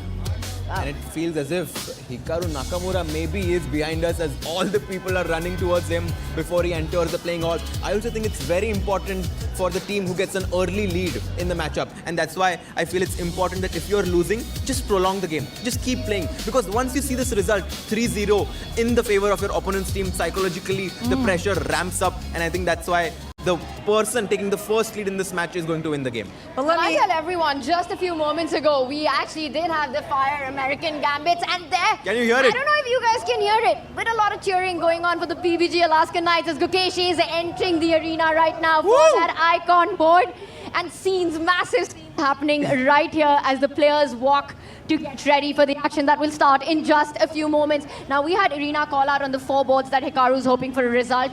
Where are you looking for it to work for the PBG Alaskan Knights? Well, definitely the boards 1 and 2. Gukesh and Arjun, two of the best players from India. One is the world champion, one is India #1, coming straight from South Africa. Before that, winning Jerusalem Masters. Arjun Irigasi is definitely riding high on momentum right now. So I'm predicting Gukesh and Arjun to kind of lead the forefront for Team PBG Alaskan Knights. But that's the thing, that's not going to be enough for them. They will need one more board to get the job done, or at least to hold the games there. Well, for sure, the matchup between Lagno and Asobayeva is going to be a toss-up. Yeah. So just like they can lose that match, they can win that match.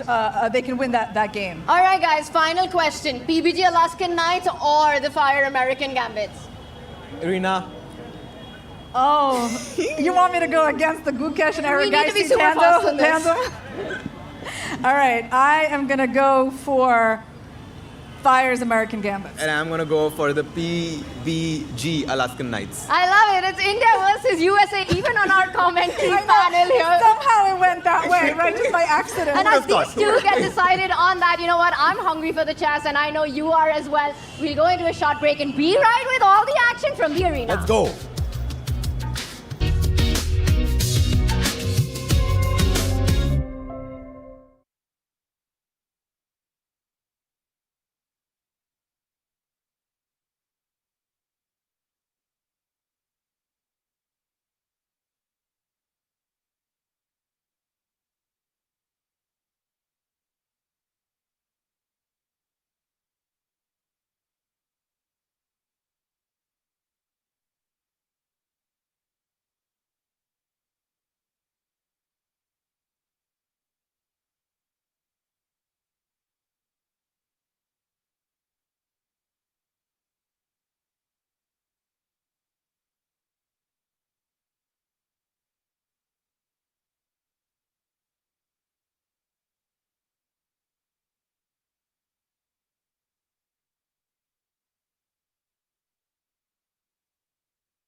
In match number 3, we now have the first team. They don't wait for mistakes, they force them. The risk takers, the game changers. Please give it up for Fire's American Gambits! With the coach GM Srinath, we have the icon player Hikaru Nakamura, Richard Rappo, Vladislav Artemiev, Bibisara Asalbaeva, Teodora Iniak, and Volodar Murzin.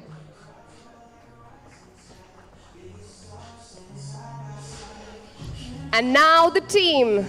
This one arrives with ice in their veins and fire on the board. Fearless under pressure, relentless in battle. Mumbai welcome the crowd favorites, the PBG Alaska Knights.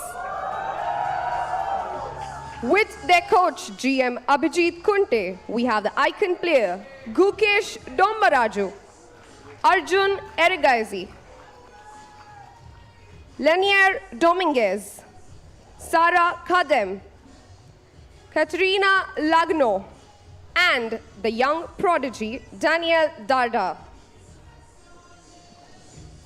Back with the final match of the day. And what a thrilling ride this will be. And for this one, we've got the incredible duo joining me one more time. Bhai, maza aane wala hai. Sagar, Harshit, Gukesh versus Hikaru in the first icon board. Let's go.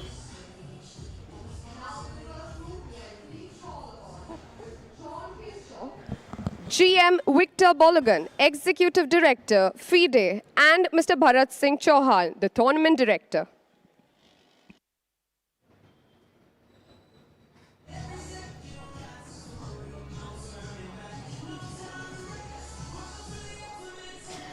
And in just a few moments, we will have the first moves by Hikaru Nakamura playing on that icon board with the white pieces. Ceremonial moves ho chuki hain. D4 starting with the queen's pawn opening. Bhai, mujhe nahi lagta Hikaru ye khelega. Normal तो मैं नहीं खेलने वाला. Knight C6 तो पक्का नहीं होगा अगर D4 हुआ तो. Yeah, Knight C6. I doubt if this is going to happen, but the board is set now by Harshit Bhai. Which team are you supporting here? I'm supporting the Alaskan Knights. Alaskan Knights! Yes, sir. PPG Alaska Knights And for Tanya. आप पहले बोलो. I will break the tie if needed. So you are the moderator. Then I am now the supporter of American Gambit. Oh my God! Oh, hot take here. So Sagar Shah here rooting or supporting the American. भाइयों, आपको क्या लगता है? Who will take this match? Will it be Hikaru Nakamura's Fire American Gambits or will it be Gukesh's PBG Alaskan Knights? After looking at that intensity. Oh! We have mixed support here. That's interesting to see. As it is with our panel as well. देखते हैं भाई, games are on. Let's go. So right now, let's go to the game first of Bibisara versus Katrina Lagno. This is board number 4 that we have. And if we can look at this board, two extremely strong players. And by the way, guys, there's a staggered start. So first the two female superstar boards begin. Then we go to the male superstars, then the junior and icon board. And I also noticed how Gukesh turned around to take a quick look at भाई लानो के board पे हो क्या रहा है जरा मैं देखूं वहाँ पे staggered start है so can check out the openings and we've got the board with us Harshit, a Spanish opening here. And right, and the opening that I always love to play with the white pieces, pawn to A3 so that the bishop on B3 has a square on A2 and white's idea is to go bishop G5, take the knight on F6 and place the knight on D5. Very positional, Harshit Bhai. What's happened to you? Not attacking here. Okay, so this one, early days in the opening. Let's quickly go to Teodora Harshit Iniak. is not attacking here because Bibisara is playing with white. Nah, you have to understand that he's supporting the PBG Alaskan Knight. So वो कह रहा है Bibisara, let's take it slow. अरे नहीं, Bibisara attack करेगी. She will play, bhai. Don't worry. Let's go to Teodora Iniak, who's actually a world-class player now. She's on the rise. Let's go to board number 5. She is playing against Sara Khadem. And Sara Khadem, of course, here playing with black. I think by position black की, Tanya, एकदम equal and अच्छी है, but इससे कुछ फर्क नहीं पड़ने वाला. I think that Teodora has a nice position here with white, you know, with queen c2, knight f3, bg2. I think black is ready to go b7, bishop b7. Tanya, don't you love black's chances? Well, you have to be a little careful. If you get b5, watch out for that knight jump towards the center of the board. That bishop on g2, the gem and glory of white's position, stopping the idea that Harshit really wants for the black pieces. Calculation to lagega bhai. Bhai, Harshit bhai, ye game, abhi, this I used to play with white also, so I like it a lot. You know, it's not just about American gambits. This is also one of my favorite openings. Meanwhile, we have Richard Rapport, who's begun on board number 3 against Lenier Dominguez. And look at the creative opening by Richard Rapport. Bhai, uski creativity ka koi tol nahi. G3, Bishop G2. And ye khela gaya hai, bhai. Can we go to board 3? That would be great. The game of Richard Rapport against Lenier Dominguez. And we'll get that up in just a here we few have it. moments as Richard Rapport with the white pieces for the American gambits. Bhai, F pawn push kar diya hai. Yahan se dur ki vision se it looks like central control in this game is with white. Let's go, Tanya bhai. Why did I just give you a high five? I think I got tricked into that. वो तो opening का ही मजा है. And Richard Rapport is so creative, guys, that he makes you flow with him. मतलब कहीं पे भी देखो, Richard Rapport is excellent. Lenier Dominguez, he's so solid. He's just... No, he's happy. He's happy that white has pushed his pawns on e4 and f4, and he's hoping that he even pushes h4 at some point, because then the g4 square is going to become super weak. And I have a feeling that Lenier is kind of... ये board तो कोई और game का दिखा रही है. Alright, but let's get on date with this one. We've got the world rapid champion, Volodar Musin. We're playing with the white pieces. Can we go, Tanya, to board 1? Let's do it. Yes. Starting Hikaru Nakamura versus Gukesh, the big one. Everyone wants to watch this one, and they have the first few moves. It was the Sicilian opening. He started with the king's pawn move, pawn to e4. Gukesh going for the aggressive Sicilian opening. And we have this position, which is supposed... Didn't they even play this actually against each other in India versus USA? They did not, because the first move was b4, bhai. Arey, f4 or b4. Yeah, they played some weird stuff. Okay. Well, no weird stuff in this one so far. Still looks like quite a battle at the center of the board. Thoda tension hai. But usually, having played some of these positions with white, the potential of that isolated queen's pawn jo d5 pe ban jata hai in the middle game, is that something that Gukesh has to be worried about? I think Gukesh has a lot to be worried about. Bye. Because Hikaru is like someone who's come like just yesterday, guys. He was, you know, he has lot of important things going on in his life right now. He's become a father. He's here at this point in this tournament. And at this point, he will be feeling so positive, Harshit bhai. Yeah, but on the other hand, Gukesh is kind of voluntarily taking up this position with an isolated pawn. And yes, it is a strategic compromise to have this pawn, as the more pieces get exchanged, white will have an advantage. But Gukesh wants initiative. He wants to somehow place this bishop, the other bishop on g4, castle shot, and somehow create some chances. And by the looks of it, Gukesh is glancing at the other boards. He feels comfortable with the outcome of the opening. When you have 20 minutes to start with, this is honestly the only time when you can actually look around at your teammates. And this is a very important point you make, Harshit, because in the previous round, surprisingly, Vincent Keimer, when his team was down, you know, a position that he could have pushed from against Wesley So, repeated. And that's something that can come to haunt you. How important it is for these players to actually get some evaluation ki bhai, is board pe ye ho raha hai, this is what's required out of my game. So a good idea to get an overall view. Absolutely. And for someone like Gukesh, who can kind of control the direction of the match, being one of the top players in Bhai, board lao, look at what's happening. You said Gukesh looking for his chances. He's pushed that central pawn forward. And the last move played, it attacks the white knight. The knight can jump to the center of the board. Notice how that bishop is pinning the black knight, bhai. So knight e4 is a move that I would be very scared of, and Gukesh might be forced to retreat with his bishop to unpin. But Tanya, we have to get the board, the digital board here. It would be really cool if we can get it. Yes. And Tanya was saying that the knight can jump in the center, right? The knight can jump in the center because the knight on f6 is pinned, as you were saying, Tanya. But look at the speed with which Gukesh is playing. I think this tells a story. It says that Gukesh is well prepared and he's ready for this move, knight to e4. What is the end of this story, Sagar Shah? What's going to be the plot twist here? This is the most incredible thing for us. No one knows what's going to happen today. Whether the kings will be thrown off the board, will they be kept on the board? Kya hone wala hai? No one knows. But I like the opening that Gukesh has played here. He's gained space, and I think right now it's even. Let's go to the next game. We have Artemiev versus Ajubai. Arjun Erigaisi is playing. Board number 2. Vladislav Artemiev is playing Arjun. And भाई क्या बताओ ये game, this one is right now early days, but Arjun has got the break in the center. If we can get the board here, guys. क्या लगता है ये encounter के बारे में? मुझे तो लगता है व्लाडिस्लाव आर्टेमिएव is known for his speed chess. Absolutely, and yes, we have the live board here. Arjun played the opening. He always plays the Semislav opening, the opening which Anand used against Kramnik to become the world champion. Here, he has just broken in the center with e5. And generally, Tanya, they say that if you can get e5 as black, you have equalized.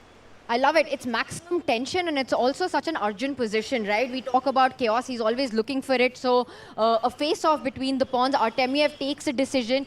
Pawn takes pawn. Mara gaya. Guys, let's bring the board back up as the trades are happening in. And we go into a big move now. Knight takes pawn on the board as well here. We're expecting a recapture. Again, an isolated queen's pawn here for Arjun Erigaisi. And usually when that happens, you know it's going to be a dynamic fight. And we had, for a second there, the view inside the playing hall, the spectators very, keenly watching and following the updates from this match. Bishop takes e5, to be honest. Generally, white includes this move, knight to b5 as white, to get to exchange those dark squared bishops. In this position as it stands, I kind of like black's position already. And I have a feeling that Artemiev kind of did not play this move knight b5. This is looking good for Arjun. Yeah, Arjun seems to have equalized, but I think Artemiev must have been given this role कि भाई अज्जुबाई को रोक देना. एक बार अज्जुबाई को रोक लोगे board number 2 पे, तो then everything looks good. So I think it's equal. Okay. भाई अज्जुबाई को रोकना मुश्किल ही नहीं. अरे नामुमकिन है. That I agree. अज्जुबाई is dangerous. वो क्या टाइगर? Oh, घोड़ा चले tiger. Ajjubai tiger. Let's go. But in this position, well, one of the knights have been traded off here, and maybe even the bishops now at the center of the board about to come off. Sagar, as we go around the horn here, around the world, around the tour, which next board do you Prodigy board. Prodigy. Let's go to the 6th board. We have Volodar Murzin. Bhai, what a board for American Gambits, this one. The world rapid champion is playing here against Daniel Darda. And I think this one, I can tell you guys, at the draft, the American Gambits really wanted Volodar Murzin in their team. They went all in. I want to double down on that. In the first 2 seasons, it was the players on the Prodigy's board that turned out to be the players of the season. Season 1, Pragnananda for the Alpine SG Warriors. In Season 2, it was Nehal Serene who was the big one for the PBG Alaskan Knights. So we've seen matches being decided, players of the season coming up from this one. And you know what? You're making a good bet, Harshit, if you pick the World Rapid Champion. Yeah, no, for sure. I'm a bit scared about this matchup where Volodar Murzin. Already feeling scared. I'm scared. भाई सुनो तो भाई. अच्छा लग रहा है. हर्षित भाई थोड़े डर रहे हैं. But Daniel for sure has a strategy. You know, with the white pieces, you always want to try to get a small advantage. And here, Daniel has already given him this slight advantage. And sometimes it's not easy to, psychologically come in terms with the fact that I've already gotten an advantage so easily. And that can sometimes relax the player with the white pieces. And here, Daniel is at some point also looking for the break from d6 to d5. But I'm really liking white's position for the points that you mentioned, and also the path of eventually a white knight landing on that f5 square. Pawn takes pawn mara gaya hai. दो बहुत ही tempting options hai. Do you recapture with the bishop? You recapture with the knight. I'm seeing pros and cons for both. A centralized piece. Bring the rooks to those central lines. Plant a knight on f5. Bhai, white's position. मुझे तो मजा आ रहा है. क्या बात है तानिया भाई. अरे यार. High five. Again, Tanya being a neutral person but very supportive here. I'm used to being lonely, bhai, so I will be okay. But you have to actually find a position where the PBG Alaskan Knights are doing well. Let's go to board 3. Let's go to board 3. Number 3, Lenier Dominguez Perez. Bhai, get the board here. Yes. He has gotten his rook on the 7th heaven. He has his rook on the 7th rank already, and I was telling you that Dominguez wants white to expand on the king side, take risks, and if he wins this with black, ये वाला position में लग तो रहा है कि black. Oh, and look at this move. Whoa. Guys, I have a question for our audience here. Knight takes what b4. if knight takes pawn? क्या खेलोगे यहाँ पर? Anyone? wants to answer? Yes. Arre, let's go. Rook takes knight. You can't take because the queen was there. And so, great answer. Queen moves to the side, guys. And now it's a threat. You've unpinned along the diagonal, so a decision has to be made by that B pawn. And Mara gaya hai C5 par. The knight jumps forward, asking Richard Rapport, will you give me the bishop pair? Yes, and Richard Rapport right now looking a bit worried here. I'm a bit worried. Actually, this is the board where PBG Alaskan Knights can strike. And guys, look at the fans over here. Woo! Woo! Let's make some noise. So many people here enjoying and having a good time. So you can sit outside listening to our commentary, or you can actually go in and follow the commentary inside the playing hall. Let's have a look at them. Oh, bhai, hello guys. भाई Hey चिल्लाना मत guys, भाई एक wait, कोई if तो you चिल्लाओ can ना hear us. Please कौन चिल्ला Shanti se bhai, this is the chess crowd, you know, very, very careful. Love it. Love it. Thank you guys for being so supportive. It's a packed house inside and outside here at the Royal Opera House. So Sagar a little worried on the linear board here. Looking good for the Fire American Gambit. Yes, but can we quickly go to the icon board as it feels as if something went wrong for Gukesh? What happened? And Gukesh is right now having these two bishops as black. But look at Hikaru's last move. एक छोटा सा pawn push on the queen side. If we भाई can एक get बड़ा सा board ले आओ भाई हमारे board आ लिए, जाए, भाई तो ही आ मजा जाए। ही आ जाए. Oh, there we have it. Pawn to A3 खेला गया है. And maybe it's not that bad actually, as Gukesh does have the bishop pair. The only thing that's working for Hikaru right now is that the black king on G8 could be a little vulnerable because of that square on F6, right? Black ka pawn G7 pe hota, so F6 ka square was controlled. Now with the black pawn on G6, white can potentially consider pawn to G4. It's not out of the woods. G4 and just trying to invade into that F6 square. Are you sure that you want to find good moves for white? Wow, but he goes in with another idea. He's playing on the dark squares. Potentially, वो queen h6 पे आ रही है. Knight ready to jump on to g5 as well, and never underestimate the h pawn. It's h for Hikaru, h4, h5 coming in, guys. Yes, it's a very dangerous pawn, and Tanya, right now the game is so balanced, which just goes to show कि ये दोनों players कितने equal है ना. They are so good.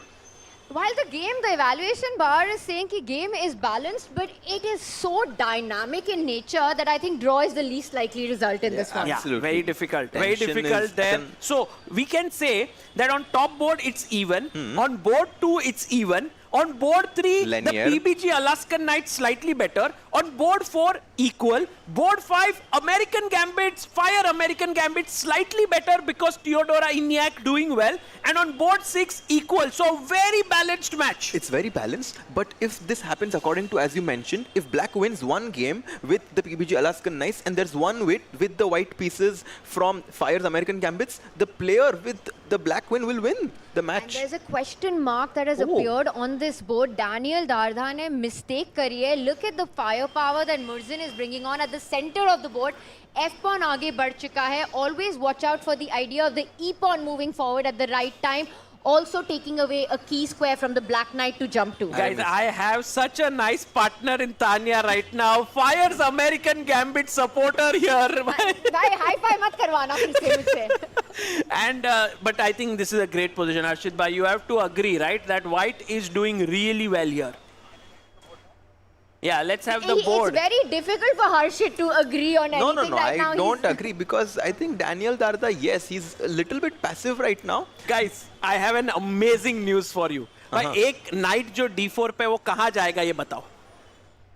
You know, square. knight lands on f5 and you high five. Look at this arrow. भाई नहीं गया अब तक क्यों कर रहे हो भाई? तुम Look at फ्री थे that. भाई. अभी देखो भाई Daniel Dardha आएगा भाई. Knight c5 पे लाएगा भाई. पर Arshit bhai, the board has come with arrows. अरे Knight on f5 and we are live. I mean, Crazy. imagine ये knight आया वहाँ पे queen को लाओ f2 से g3.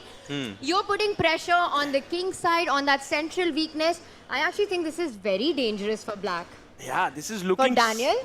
super dangerous, and Fire American Gambits are on fire right now, and so this is a और good board. उन्होंने एक pawn भी नहीं gambit किया यार अभी American तक तो कुछ Gambits नहीं ने. किया है. In fact, all games are looking good. Theodora Iniak, can Is we go to getting board better, 5 apparently. between Theodora and Sara Khadem? अगर ये बोर्ड को हम लेके आए यहाँ पर तो हर्षित भाई यहाँ पर नहीं लगता व्हाइट की पोजीशन भी बहुत सुंदर है? बहुत अच्छा पोजीशन है व्हाइट का भाई इस बार.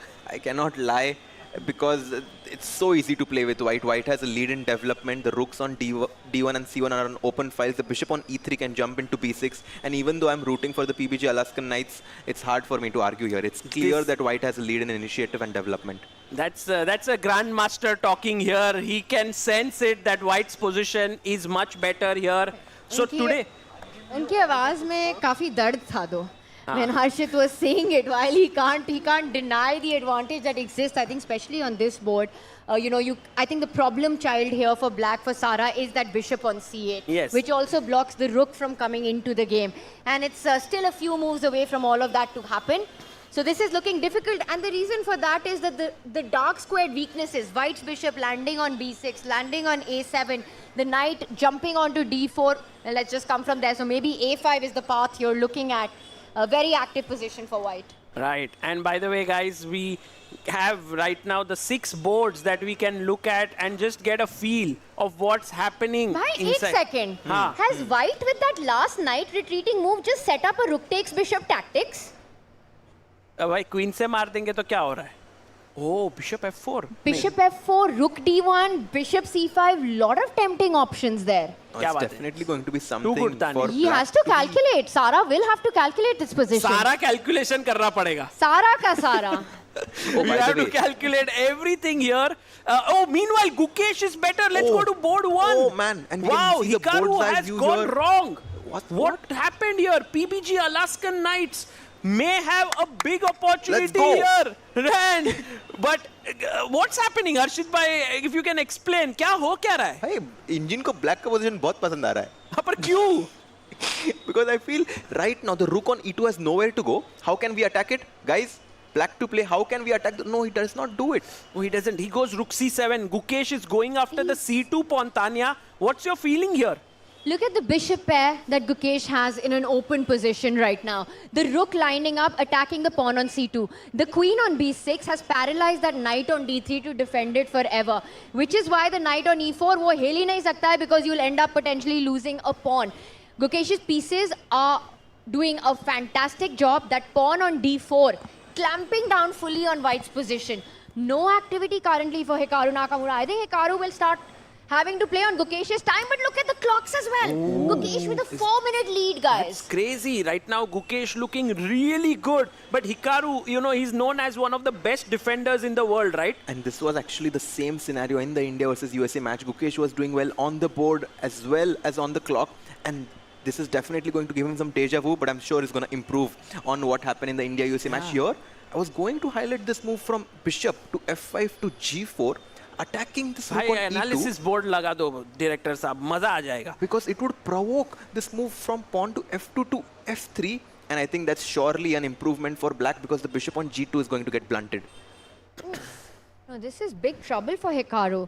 And look at him, he's got less time on the clock, but he's really thinking it out. And Hikaru, you're absolutely right, gritty resilience.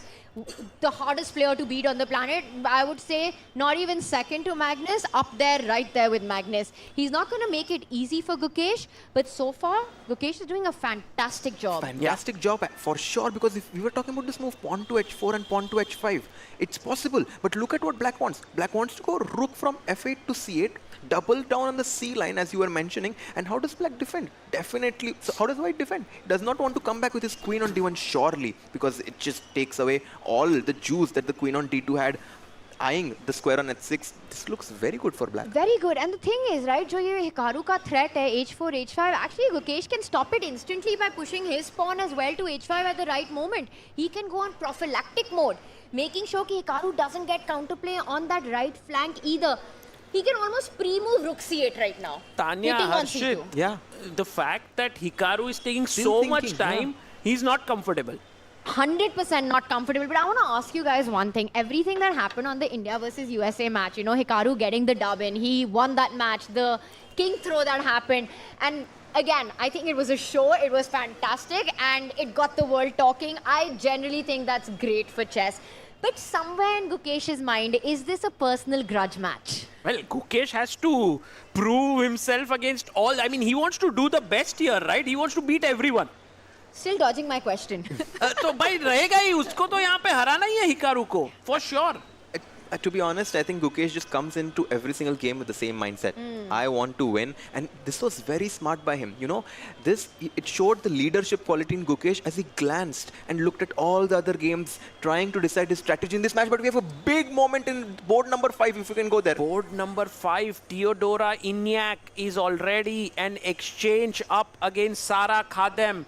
This is looking really, really good. If we can have Teodora Iñak on our screen, guys, she is a very, very strong player. And she's from Serbia. She's playing here for the team of the Fire American Gambits and could get the first win for her team. Exactly, she's just an exchange up. We were Our talking production is saying भाई Hikaru और गुकेश का ही camera रखना है. भाई वही रखेंगे, हम और कहीं नहीं जाएंगे. I am with you guys. आप बोर्ड हिलाओ. We need to get it back. That's what everyone wants to watch. But ठीक है big भाई. trouble here Let's for go back Sara then on Khadem. this game. 6 minutes, Hikaru ने अभी तक move नहीं खेला है. Because इतना मुश्किल है, तुम वो knight d3 से you can't move that. b2 is hanging right now. The knight from e4 doesn't have a square to go to. You move your queen away, you lose connection to c2. वो वैसे ही rook c8 खेलने वाला है Gukesh. Where is the move? I guess. Yes. Let's bring up our board, guys. We need to do a deep dive on this. If we can have our board on the screen, because these are big moments, and let's stay here till the end of the We've match. got some moves. We have some moves. He's come back with his queen Queen preempting D1. rook c8, and look at the speed with which Gukesh answered. H5. भाई, उसने एक second भी नहीं लिया. Gukesh is like, भाई मैं Hikaru के सामने डरने नहीं वाला हूँ. I'm going to play as fast as possible. This is getting so exciting, guys. And look at this. Black stopped the threat of pawn to g4, and then Hikaru immediately goes rook to d2 to go pawn to g4. Yes, and let's have a look at the crowd. You know, ये game की जो excitement बढ़ती जा रही है. Even everyone's getting super pumped up. And I think they are sensing it कि भाई यहाँ पे कोई result आ सकता है. Guys, आपको क्या लगता है? Will Hikaru save this game? Those who think Hikaru will save this game. Make some noise. No, आवाज मत करना, अंदर वाले लोग. Raise अंदर your वाले hands, लोग guys. चिल्लाना मत. मेरे को बस एक ही दिख रहा है यहाँ पे. जो who believes in Hikaru. And those who think Gukesh will win, can you make some noise here, guys? Oh! Huge noise coming in here. Why? A lot of Gukesh fans as Gukesh pushes his pawn one step forward. And he's ready. He's ready to face this move pawn to g4 to capture this knight on e4 and get control of the dark squares. It will be an opposite colored position. Can we have the analysis board if we can show this moment? क्योंकि ये बहुत ही सुंदर moment है हर्षित भाई. ये देखो, pawn to g4. Chop the knight. Take, and what were you saying about dark squares? I was talking about this being an opposite colored position, but look at those weak dark squares in the white campus. The square on f4, bishop g5 is going to jump in at some point, and this looks fantastic. Bishop on g5, queen on t6, total control of the dark squares. Wow. Okay. It's total domination, this position by Gukesh. You just have to compare Gukesh का हर piece against Hikaru के pieces के साथ. The black queen much better than the white queen. The two rooks super active, white rooks doing nothing. Hikaru is forcing हो गया a trade exchange. here. Shake, हो गया. And we will Takes. see an opposite color complex now, as long as majors are on the board. Queens and rooks are alive. Hikaru is far from drawing this game. But still, the thing is, Hikaru, you know, is very good at defense. So Gukesh will have to play really well to beat Hikaru. It's not easy. ये easy Hikaru नहीं का है. time देखो, 6 minutes. He's now under 6 minutes on the clock. Gukesh will have to put pressure on Tanya. the board and the clock. Hikaru को 1 minute काफी है. वो bullet king है. He plays so well, right? So it's very tough to beat I mean, him. we all know Hikaru is a fan of Samay. So, अरे you know, with all the time management that he has, that's what I meant. What were you thinking? Ah, Guys, that way. Samay अच्छा, का समय उसको मतलब समय time. handling Oh, got it. I was आपको क्या thinking लगा about यार? some other Samay who is now at the peak of his chess career by winning the Super Pog champs. And in this position, white always is going to be looking at this move, bishop takes g6, and opening up the rook from e1. And that's why I think when you have an advantage, a strategic advantage, and you defend against your opponent's threat, your advantage increases. If you have, sometimes it's important to make these tiki-taka passes, just like in football. Maybe just this move king to g7. Just, you know, making sure that bishop g6 is never an idea. भाई ये जो हर्षित भाई है वो एकदम ऐसे enthusiastic वगैरह रहते हैं, but कभी-कभी इतना deep insight दे देते हैं कि भाई मतलब sometimes you think, oh, then you remember he's a grandmaster. I just forget it often. But I love the move that Gukesh has gone bishop for. What He's did he gone for play? a Yeah, direct rook e2. line here, taking advantage of those dark squares. Something will land on f4. But bhai. bishop g6 is a threat now. It's a huge threat. Knight हटा दो वहाँ से. Man, हटा दो Knight F4. guys, look at this. Hikaru is even getting slightly better here. This move, Bishop G5 looked great, Tanya, but the rooks are now lined up beautifully. So Bishop takes pawn, tactics everywhere. Knight वहाँ पे hanging होएगा after that. Correct. Exactly. And maybe if the knight moves here, just imagine this situation. I take, Takes. you take, and now at this point, I think this bishop does an incredible job of defending this, and suddenly the rooks are open. White is okay. Exactly. B2 is hanging. I'm still liking Gukesh's chances here. Yeah, maybe. I mean, white You are computer agrees with you. Bhai, pawn is a pawn is a pawn. Pawn is a pawn. So ये let's तो सही बात come बताई. back to the live position. Rook e2 and Gukesh is contemplating over the choice of exchanging the knights or keeping them on the board, but he has to save against bishop takes g6 and Lenier. Okay, board we've number got 3. a big moment on our board number 5 right now. Oh, Let's guys, head over. what? Guys, No, a let's- huge, There's a huge result. news. There's a result that has come in. Yeah. That Theodora Inyak has won her game, it seems. Yes, she She has won. And we have one more result. Arjun and Artemiev have Ooh. drawn. Wow. So that means the Fire American Gambits are right now 4-1 in the lead. 4-1 ho gaya score. Which means the pressure is even further on Gukesh and on Arjun on their boards. and also Arjun Lenier. drew. Arjun ne Lenier- draw kar liya. Arjun with Artemiev 4-1. has finished with a draw, so it's all going to come down to Gukesh. But also Lenier, who was much better Lenier with black. was much He's better. now worse. Bhai. अब equal हो गया है.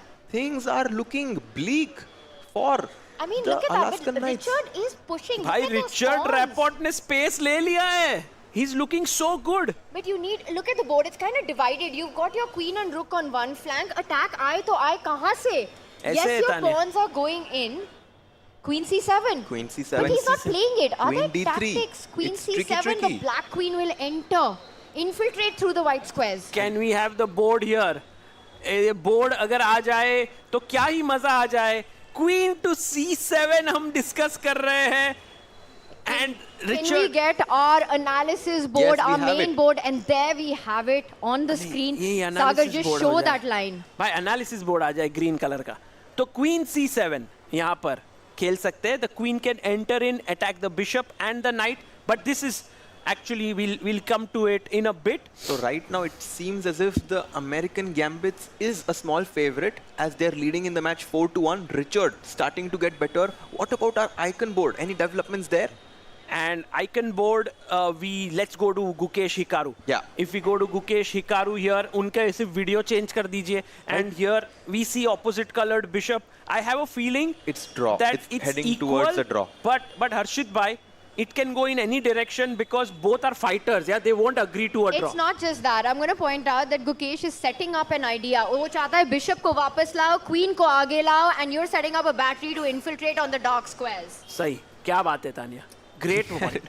अरे बढ़िया point. No, it's This a is very amazing. good point actually, but somehow I But, feel that and we have also the arrows here to show it. Oh, wow. And also the bishop is looking here. The rooks are on open file. तो तानिया एक idea white के लिए भी हो जाए ना ऐसा क्या करेगा हिकारू? भाई बिशप d6 के बाद क्वीन f3 खेलते हैं तानिया. क्वींस एक्सचेंज कर लेते हैं.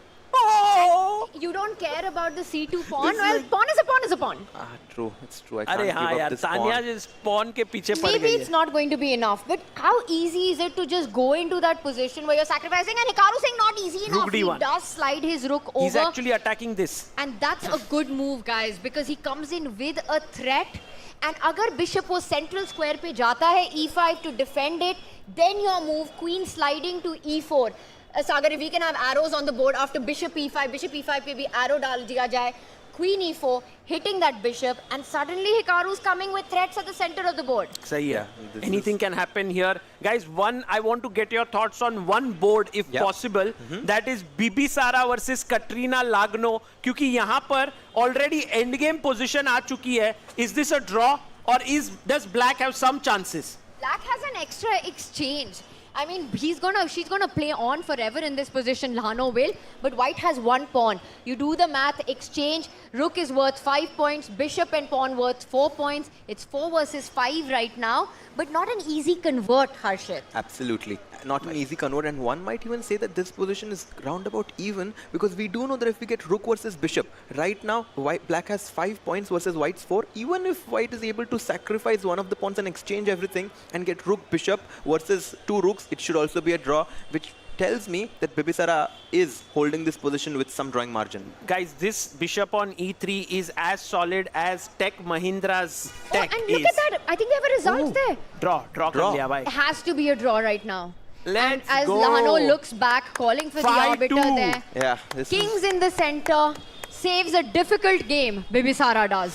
5-2 is the score in the favor of Fire American Gambits, guys. This is not looking so good for the Bye, PBG. let's go to Gukesh and Hikaru and let's watch that play out. It is still in the balance. It's our icon board right now. By the way, it goes for your idea. Black ka rook hat chuka hai C file se. C2 tender nahi hai. Hikaru basically offering a draw with this move. Exactly. Arey, haan. Essentially saying. But Hikaru is playing this team tournament, right? He's seeing that his team is doing well. So he's like, draw is fine for me. Yes. Gukesh, you might get the draw, but your team will lose. Yeah.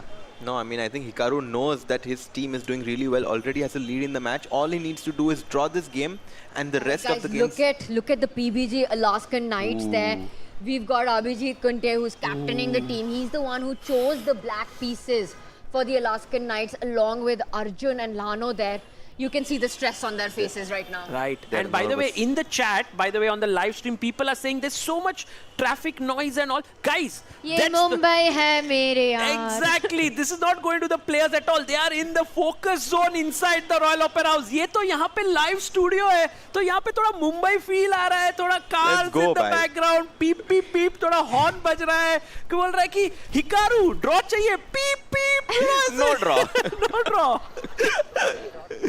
Now you know what else is in the background is that billboard that I can see. I know everyone watching online cannot right now. And look at the action that's going And we on have there. such a nice mother and son playing chess there. So nice to And you know see the you best are thing on the about- broadcast there. Very cool. The best thing about that game is that the king and queen are on the wrong squares. Oh. Aha. Okay, amazing. Freestyle By the chess. way, Harshit bhai, the little kid is one of your big fans. He told me he wants to meet you later. Wow. It's so good to see him. I'm definitely going to go and try to play with him. Wow, Oh my Harshit God, bhai's that's so sweet. autograph laminated and kept here. Guys, let's get back right now to Murzin versus Daniel Darda, the prodigy board. Sixth board. It's right now looking very, very even here. Any hopes for either side? या draw रहा है भाई यहाँ पर. ये क्या है सब opposite colored bishop क्यों आ रहे हैं हर्षित भाई Tania here in this matchup? Because, you know, the players are adjusting based on the results that they have. There is one result in favor of the Fire's American Gambit, and that's why Huldar Morozan is like, let's just be solid and make a draw. And Daniel, on the other hand, needs to create chances somehow. At some point, there has to be some player from the PBG Alaskan Knights who burns the bridges and tries to play for a win. Yeah, the PBG Alaskan Knights are the ones who need to bring the fire. Even though they are playing against Fire American Gambits, they are the ones who are on the back foot here in the match. While the Alaskan Knights just need to keep everything under control. And I was just going to make a point, Sagar. There's a billboard right up there. I don't know if you guys here have seen it. Of the incredible global chess league, bhai. Yeah. Itna sahi hai. We've got all the icons on a huge board at the back here. सब पीछे देख रहे कुछ भी नहीं है, guys. Guys, पीछे एकदम joking, बाहर. it is That's there, looking it's there. so good. That's looking so good. So right now 3 games are going on. The score is 5-2. Now black pieces. Matlab PBG Alaskan Knights have to win in one of their games to kind of go ahead. Gukesh against Hikaru. Let's have a look at that one. It's And looking there it is. Look at this. Look at this. It's on the streets, Oh. the busiest streets of Crazy, Mumbai bhai. here. Bhai, Bhai, क्या ही cameraman माहौल OP है. cameraman Crazy. OP हो जाए भाई. क्या ही shot लिया है. बढ़िया. Too nice. By the way, the And queen. can we have Hikaru versus Gukesh also on our screen? Maybe we can also have the analysis board. Oh, it's a result already. Hikaru is claiming something here. Wait, guys. Draw. He's claimed a draw, perhaps. But he- has there been a repetition? What is he claiming Hikaru on? is just saying that position is too equal to and draw. And a draw has He been was asking, agreed. can a draw offer be made? There is a certain number of moves or not. He wanted to check with But that. they played 34 moves. So They 30 have done moves was 34 done. moves. And the arbiter said, beyond 30 moves, kar sakte ho bhai. Bhai nahi bola. But Hikaru then took the queen, offered a draw, which was accepted. Okay, guys. Full result This and also means another result. Look in the background. You can see there Murzin and Darda talking and asking the arbiters, मैं भी draw that's पूछ also सकता a हूँ draw. क्या? That's also a draw, Only guys. game remaining, bhai. Oh, it's all down eyes. to Rapport versus Lenier Dominguez. Let's go. Let's Let's go. bring up that Bring the board. analysis board. as we see, the players are still analyzing there. This is my hope. Lenier Dominguez. Lenier Dominguez has all the hopes of the PBG Alaskan Knights on his shoulders, while Richard Rapport carries the hopes of the Fire American Gambits. If Lenier wins this game, he gets 4 points. Current score is 4-7. He actually surpasses. Tanya. He surpasses with the black pieces by 8-7. And then Lenier will take the match. उसको सिर्फ 4 points नहीं मिलेगा, उसको जो मांगेगा वो मिलेगा team से. That's For the PBG Alaskan Knights, it's all about this board, guys. Look at the pressure position क्या है. Let's bring up our board. We have it in front of us. Let's have the analysis board. Oh, full pressure on both the players. 2 minutes, 18 seconds for Rapport and only 50 seconds, Arshit Bhai, for Dominguez. Richard is trying to place his knight on h6. He wants to bring in the queen to f1 and set up this tricky move. He does bhai, it. कर दिया भाई, mate करने को आ गए. He is going for a sneaky checkmate. Black has to defend it somehow, and I like this move, queen to b3. Not only defending the pawn on f7, but meeting an attack with a counter attack, attacking the bishop on e3. But he goes bishop e8. He goes back, and Dominguez has 37 seconds. And guys, they have just reached move 40. मतलब अब every move के बाद 2 second increment है. That's the new rule in the Global Chess League. It's not straight finish. So you won't see crazy pieces falling around. Yes, an increment of 2 seconds additional time after every single move that they make. Queen to b3 happened now, which means that the knight on f5 cannot move anywhere because it would lose control of the e3 bishop. The tension in the position is rising. It's equal material, I agree, but the pawn structure is better for black, right? One pawn island for black, whereas white's pawns are slightly broken. One pawn on g5 and the others on e4 and d4. So there is some hope for Lenier here to score the full point, but he will have to play really out of his skin. He will have to look at the scorecard to know that everything is on him, while Richard Rapport would be happy with a draw at any point. All eyes are on him. And look at that, he's setting up a big idea of the queen even coming in at the right moment. Watch out, that 8-7 move, and look at that beauty, deflecting tactics here. ये मारा तो queen जा रहा है, अगर queen से मारा तो बिशप मर रहा है. नहीं, बिशप f5 और फिर मरेगा ये. सब कुछ मर जाएगा भाई. सारे pawns attack होंगे. Bishop from g7 eyeing d4 pawn. You cannot take that knight. Stunning move here by Lenier. Look at the intensity with which Gukesh is watching. He's like, please Dominguez, do your magic. Knight to h4. What will he play? Well, Lenier Dominguez, it's such a close encounter, right? Like anything can happen here because black is slightly better. And it comes down to this match, guys. If PBG Alaskan Knights for Lenier Dominguez, a win would mean that they get 3 match points. What a turnaround that will be. And this kind of a move can really confuse your opponent. Okay, we are going into that line. Bishop takes knight ke baad, the bishop came back. Yeah, this happened. Takes, bishop came back, and bishop g6. It's looking really good for black here, guys. Threatening a checkmate. White is threatening checkmate with queen c8. Oh, kya dekha hai, tricky, every single move, and maybe just pawn to e6 now. But every pawn move that you make creates some weakness. King g8, solid choice. I like it. With 6 seconds on the clock though. Oh man. Dominguez has just 6 seconds, and remember, it's only 2 seconds increment. It's not a lot of time. It's a beautiful move. He saves the checkmate, and the point is that white has a lot of strategic weaknesses. There are weaknesses in white's camp here. Queen b1 check aa sakta hai. Koi bhi check se central pawns mar sakte hain. The 2 bishops lined up against it.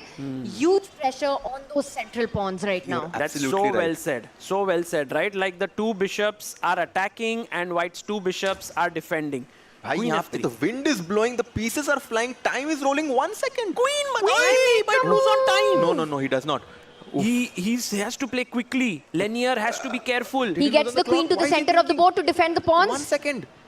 And the players are playing on their final seconds. 2 seconds ka increment hai. Lenier ke paas 5 seconds hai clock mein. Oh my God. He made that move with 3 seconds on the clock. He gives a check. What's happening? The Bhai and Richard Rapport also coming down to 10 seconds. Bhai, look at Lenier. He's fully locked in. Richard apna king hila raha hai. Upar niche. And right now, do we have... Oh, there's some repetition happening.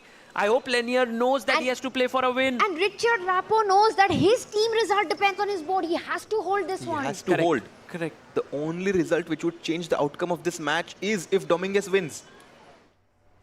And Dominguez is struggling to find a way to break through. Beautiful pieces, but you're almost maximized everything as black here. Queen perfect, 2 bishops perfect. Where is the breakthrough? And you cannot repeat Dominguez. What? Oh my goodness. What? And Did he lose Dominguez on knows time? it. Lenier knows it. It ends in a draw. What but happened? nothing was it a to be done. repetition? Yeah, it was a And repetition. there we have Abhijit Kunde, PBG Alaskan Knights, and And he's he's saying, not happy. No, he's saying like, why was that stopped or something? Was it a draw? A draw was offered and it was accepted. Richard Rappo made a move, offered a draw. Lenier Dominguez accepted it. And with that, the PBG Alaskan Knights go down to the Fire American Gambits. Gambits win. What a win, yeah. What a Guys, match. huge What a round of match. applause for the team.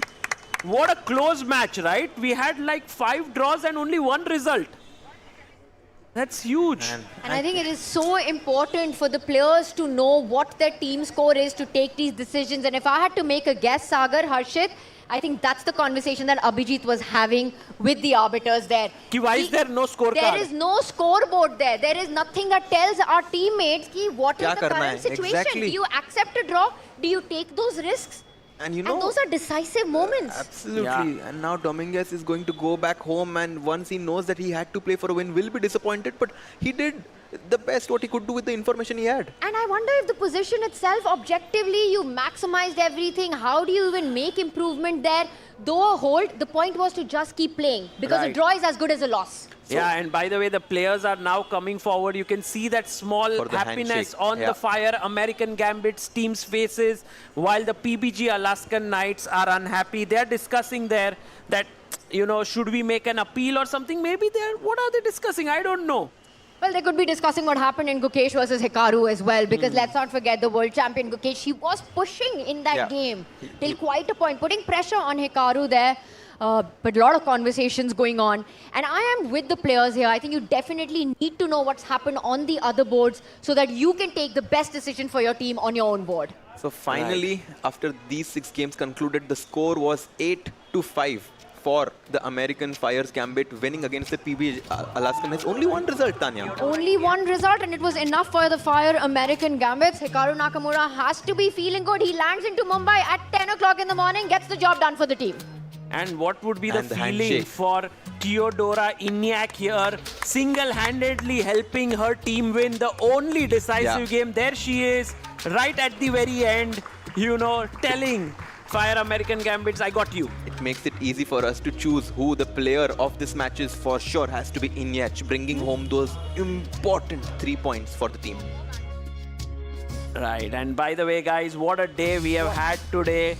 Teen decisive game, Triveni Continental Kings won, the upgrade Mumbai Masters won, and now it's the Fire American Gambits. Whoa, and an 8-5 victory for the Fire American Gambits with just one decisive board, and it was in our We'll deep dive into more of the action and also bring you the player of the match.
It's day one at the Royal Opera House of the Tech Mahindra Global Chess League. And what a day of action we've had. And finally wrapping up the last match with the Fire American Gambits, bringing on the Fire on the board in this one. A 8-5 victory against the PBG Alaskan Knights. And only one decisive game, but it was enough to get the jobs done and full control on the icon board by Hikaru Nakamura.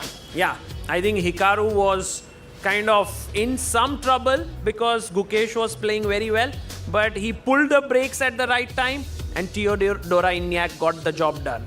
And Harshit, that was the board which kind of decided the story of the match. It was our superstar women board with Inyak taking down Sara Sadat Khadem.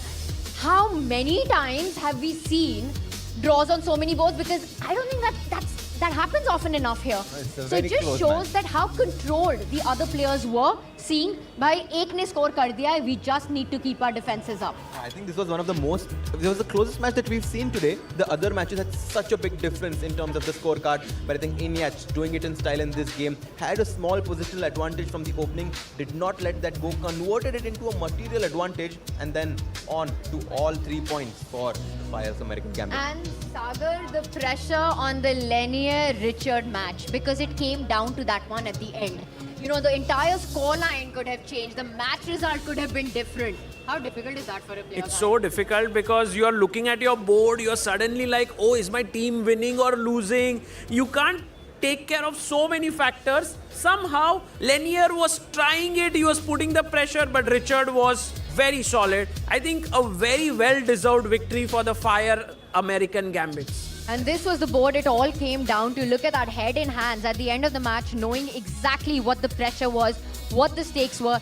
And Harshit, he really maximized everything with the black pieces, pushed Richard to that limit, tried to put threats, but I think Richard just had everything just about in control. Yes, he was slightly worse, but never lost in the game. Yeah, he kind of started taking risks in the opening, but once he realized that his team is doing really well, he pulled the brakes at the perfect time and was able to hold. Here you can see in these positions, Lenier slightly better, but could not really find a way to break through, and then they repeated the look at each other in the end, a handshake, which sealed the victory for the Fire's Gambit.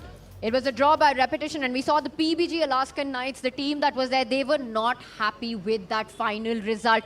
Do you think there was a feeling by them? We saw Abhijit on the screen there, that maybe Lenier should have played and not repeated in that moment? Yeah, maybe, you know, the coach would always love the player to do their maximum, but I think I mean, you know, it gives such a big boost for the whole team to have Hikaru Nakamura and their team leading on the first board, and Tanya. Yeah, absolutely. And I have to say, I mean, I read Hikaru's tweet over there where he said he might even join from round 2 because of the time that he was arriving in. But he was ready to go straight out for his team, Fire American Gambits, and it really counted for something to hold off the world champion from a very difficult position. And to find out who's going to be our player of the match with this win of the Fire American Gambits against the PBG Alaskan Knight 8-5, we head over to Arohi in the arena. It's PBG Alaskan Kings all the way. They have sealed the deal. They were the crowd favorites. Hello and welcome to the post-match presentation ceremony. Here with me, we have Mr. Tejas Khode, co-founder and CEO of Fires. Hello, sir. Welcome. Hi. Firstly, I would like to know, what is this association with chess? Why chess? Well, because I personally love chess, and I represent Fires, which is a trading and investing platform. No other sport translates to trading as much as chess does. It's a natural partnership for us, yeah. As a layman, if I had to draw some parallels between the two, probably it would be strategy. You need it in both your world as well as the chess world. Not just strategy, also lots of patience, risk management, timing, and just there's just way too much. Too many commonalities between both investing, trading, and chess. And now that you've said that you love chess, I'm going to ask you some tough questions. Are you ready for that? I hope so. All right. So if you had to pick one player to play against, who would it be? I think it would be Hikaru Nakamura. All right. That's right. Would you pick white or black? I'd play white because black is a bit harder. Maybe if there is some small advantage I could seek, white could be that one, yeah. So setting the game, that's what you would do. But what's your favorite move? My favorite move is the American Gambit. That That was amazing. But today you're going to have to give away the Player of the Match award, which unfortunately does not go to the American Gambit. It goes to Theodora Eniak from PBG Alaskan Kings. She's from American Gambit. Apologies, Theodora Eniak from American Gambits.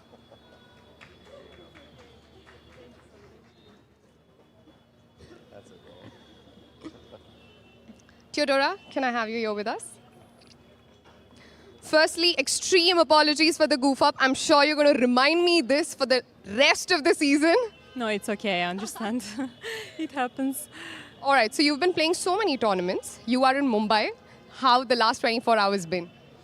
Yeah, I mean, it was a bit stressed for me because I never played this tournament before. It's my first GCL, and it's very special. Like, atmosphere is great, and especially when any tournament is held in India, like, it's amazing to see how many fans are here because in Europe we don't face this many fans, so it's really, really nice, and I'm happy that my team won. Hope it will be good. Okay. How's your spice tolerance? It's good. I enjoy Indian food, yes.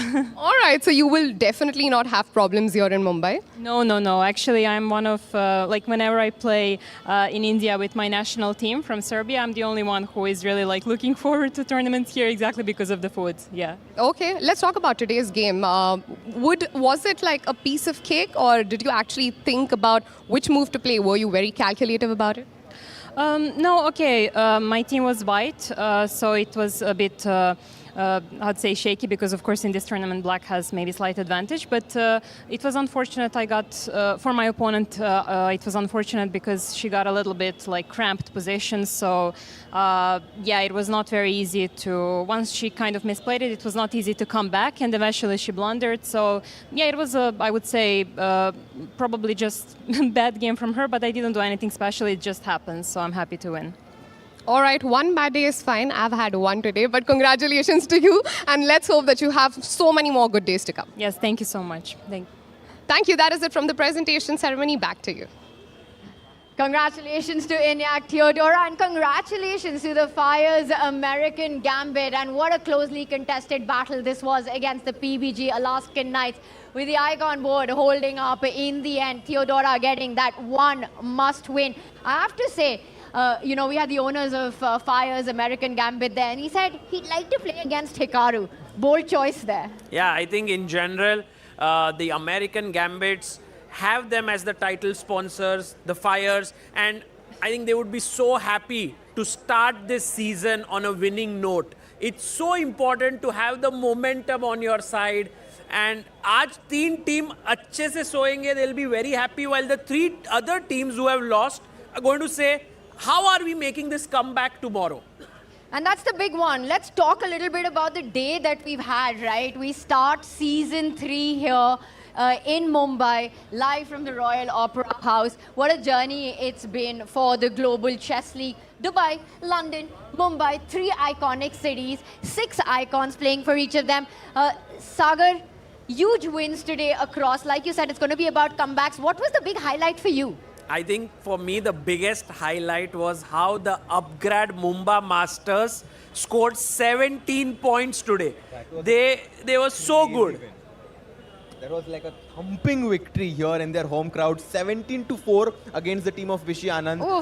That's going to be a strong lead that they take on early in this tournament. Were they the most impressive upgrade Mumbai Masters today? For sure. For sure. I think they definitely were the team of the day, if there is something along those lines, because they had a clean performance. Yeah. Dominating, crushing victory that was. Let's bring on our head-to-head scores that we saw going into the final match of the day right there. A very different story from the upgrade Mumbai Masters, with the 17-4 even. Here for the American Gambits, that win of Theodora Eniak on board 5. The only decisive result, it was enough against Sara Kadim to get the win in the bag. Absolutely. I mean, it's not easy to come to your tournament, come to this tournament for the first time and start with a win. But this just goes to show the tenacity which Eniak has to prove why she's one of the best players. Right, and so this one is really such a solid encounter. Yeah, very cool. I loved how American Gambits did it. No losses for the entire team. They'll all be very happy right now.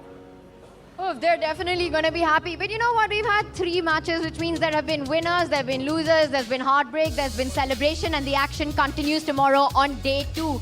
We start the day once again with Hikaru Nakamura's Fires American Gambit against Upgrad Mumba Masters. And Harshit, what a way to start the day. Oh, this is going to be like the perfect day to start the day tomorrow. We get the heavyweight match early on.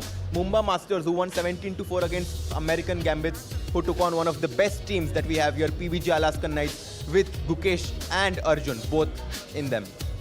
Right. Guys, it's going to be Hikaru versus MVL. Who are you picking in this match? I think that one would be a draw, but I have overall, Sagar. Overall, I think the Upgrad Mumba Masters really feel like a strong team after today. It will be tough for them. It'll be tough, and another tough match coming up for the Ganges Grandmasters, who definitely have to take stock of what happened today. They go on against Fabiano Caruana's Alpine SG Pipers.